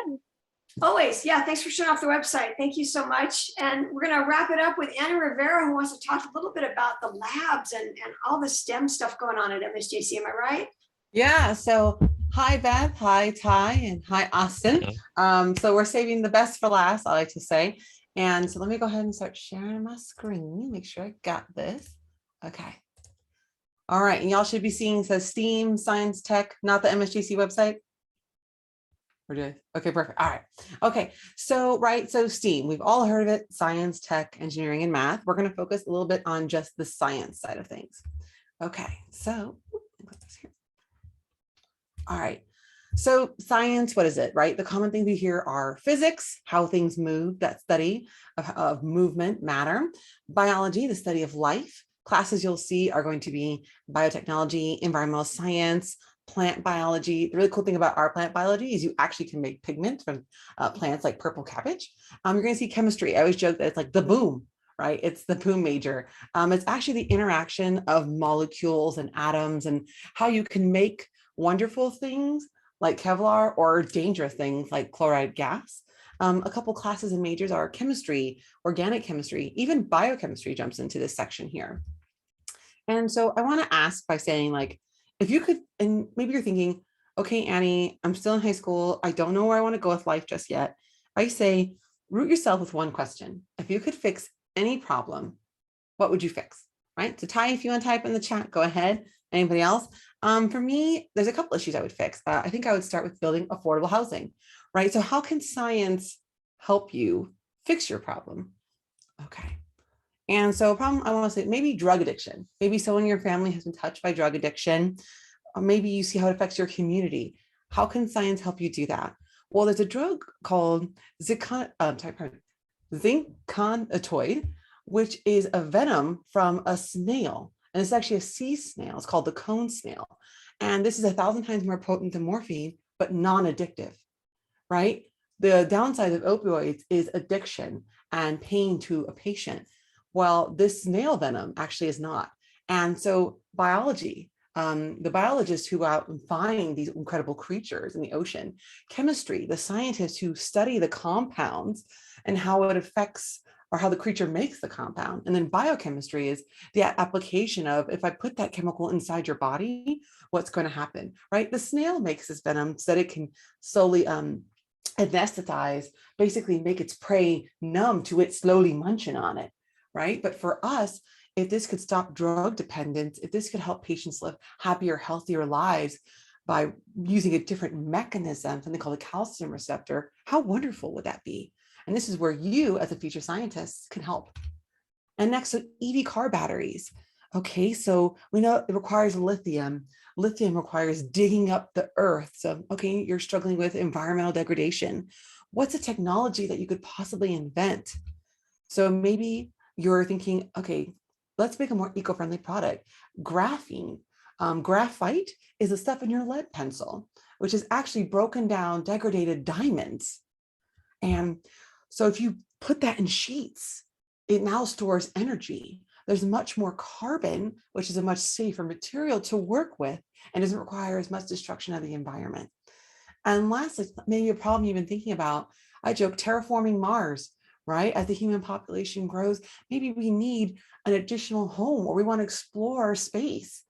Well, okay, so it requires a lot of scientists. We're not there yet, but this is where we need you to come into the sciences and bring your curiosity. Maybe it's genetics. Maybe we're going to need genetics on this new planet to keep the population healthy. We're going to need medicine doctors, physicists who will make the crafts that get us to Mars, that get the equipment that we need to terraform to Mars. And so that's the thing that I really want people to think about when it comes to STEM. And guess what? You could be an athlete and be in science. You can be an artist and be in science. These two things are not opposites. They're actually quite similar. And I remember reading that the most wonderful quote, that the most highest form of art is science and the highest form of science is art. And I thought that was quite wonderful, how deep that was. So, okay, now we're going to play 3 truths and a lie. I love this game. And your goal is I'm going to read you several facts and you're going to tell me which one is fake. So the first one, all right. Miss Beth, if that's a question, y'all know I am terrible with work in this chat, so apologies. But yeah, so 3 truths, and you guys could shout it out if you like, or type in the chat, no biggie. Okay, so truth number 1, Russian scientist Vladimir Hovkin invented blood preservation during World War II. Blood preservation, that's literally those pints of blood when you donate it, you put it into people to save their lives. Okay, truth number 2, or is it the truth? You have over 60,000 miles of blood vessels throughout your body. And if I put them end to end, boop, boop, I glue them all together, they could go around the earth 3 times. Okay, is that the truth? Truth number 3, cigarettes were once used to treat asthma, canker, sores, all kinds of problems. Okay. Or is it truth number 4? That's the lie. The bacteria in your stomach, they have superhuman powers. They can control your mind. In this case, this bacteria is wanting some yummy pizza. Okay. So, all right, go ahead and type in the chat. Ty, you can mute yourself. Tell me what you think it is. We'll go back. I think it's definitely number 4. That one's definitely a lie. That's the suspicious one, huh? That one caught your attention? Okay. Yeah, it's because the control your mind part is actually kind of spooky. Okay, let's see if the science supports that. Actually, okay. I think the stomach actually tells the mind that you need to eat. Okay, so ghrelin is a hormone that your hypothalamus will secrete, right? To tell your stomach, we're hungry. But then your stomach can also stretch and leptin will be released to make you feel full and not want to eat. Okay, smart. I see where you're going with that. All right, well, let's see. Are you ready? Beth says number 1. She thinks I fibbed, that Russian Vladimir maybe did or didn't invent this. All right, let's see. Okay, the truth or the lie is number 1. It was Beth. Actually, the gentleman who invented blood preservation was African-American surgeon, Dr. Charles Drew. He was a brilliant scientist and surgeon. And he, and the sad part about this is his glory's kind of dimmed a little bit in the sense that racism, they wouldn't let him donate his own blood so he could help with the research for his own cure and his own invention. And he saved millions of lives. Yeah, so something that I think you're going to realize in college is we kind of bring the reality to this situation. So racism is bad, boom. And look at all the brilliant people. Science doesn't care what you look like, what your ability ain't like that. We want your brilliance to come shine through and benefit all of humanity. Yeah, But, I was. Sorry. No, go ahead. I was thinking it was number 1, but I could be so wrong, and it turns out I was right. At first, I was going for that one or number yourself. 4. Trust yourself, right? Okay, but yeah, let's see. I'm going for I was leaning more towards number 4. Number 4. Okay. After I thought no, it can't be number 1. I don't know. Well, let's see why, right? Let's see why number 2 or number 4. Okay, so you do have over 60,000 miles of blood vessel. Your brain has thousands and thousands of little arteries, capillaries, and your whole body does. Your organs, everything needs blood to live. Okay, so you could go around the earth almost 3 times. The stomach, so there's something really cool. They can control your mind in the sense that the gut makes 95% of serotonin. It's the happy chemical. It helps stabilize your mood and help you feel good. And people who suffer from depression take antidepressants, SSRIs, serotonin reuptake inhibitors, because their serotonin levels are actually really low. And their gut, whether it's their gut not being able to make it or they don't have enough receptors, the gut can actually help control your mind. So your stomach hurts, you feel bad, just like you're kind of thinking, okay, if I stretch, am I gonna make myself feel full? So it's really cool. Your body's amazing. But sadly, one that I hate, I don't highlight it because I don't like it. But back in the day, they did think that cigarettes could cure problems. But we'll go more in detail on that. Yeah, I actually heard about that one. That's why I Isn't that didn't crazy? say. They were so wrong back then. They were very wrong. But I they know weren't it using real actually did science. the entire opposite. Yeah, right? Good marketing Just back made then, I things worse. guess. But yeah, but the truth, number one, which Beth and you or Ty were thinking, is it really true? So he was a scientist. He did discover some things. He discovered the cholera vaccine and he tested it on himself when India was going through a huge cholera outbreak. And it's a disease where you die from dehydration because you cannot stop going to the bathroom. It binds and you just go and you slowly just die of dehydration. It's terrible. So get the vaccine if you ever are going to a place where there's a cholera epidemic. But going on to that cigarette one, so this is an old-timey ad, and look at this right here. Helps asthma? No, but they also say not for anyone under the age of 6, which we all know is children definitely shouldn't be smoking. No one should be smoking. But yeah, so the fact is that it actually causes cancers of the lung, the stomach, the gastrointestinal tract, the brain, colon cancer, every kind of cancer you think it. Cigarettes definitely affect that. So no smoking, no vaping either. Regardless of what the social science is, the real science is that these chemicals, when ignited, actually change into more dangerous toxic compounds. So that's the chemistry side of it, talking about how safe some things are or not. But they obviously didn't apply any science to this. All right, and so I'm going to end with one of my favorite quotes. And science knows no country. Knowledge belongs to humanity and is the torch which illuminates the world. And I want you all to know that you are the future carriers of that torch, and you are going to illuminate the world and all the mysteries and wonders, whether they're in space, in the plants and animals around us, or inside our own bodies. And I can't wait to see what you show me and the rest of us. And this was from Louis Pasteur. He was a French chemist who discovered the cures for vaccine, anthrax, and modern germ theory. And that's it. If you have any questions, let me know. But these are 2 classes that are in the anatomy section. I'm a little biased. If you want to learn more about your body. So I will stop screen sharing. Yeah, I think I've heard a similar saying with the torch illuminating. You probably heard it from Louis Pasteur. He's a brilliant French chemist who's been around since the 1800s, and he's invented many wonderful things that keep modern life possible. And back in the day, they actually used to think that like, if I put an apple right here, it will spontaneously rot. And he had to prove that no, microbes exist and they cause things to rot. Pretty crazy. Yeah. I was gonna say the world was flat or something. Yeah, they used to think that the earth was flat and that there were animals, turtles at the base of the earth that would eat you if you fell off. So obviously they didn't use science to challenge their hypotheses, right? They didn't make an educated guess. They didn't travel as far as they could. They didn't make trips around until they were explored around the earth. They didn't fully test their hypothesis. No, and their hypothesis wasn't really educated either, right? They didn't base their guess so that it's flat on anything, because people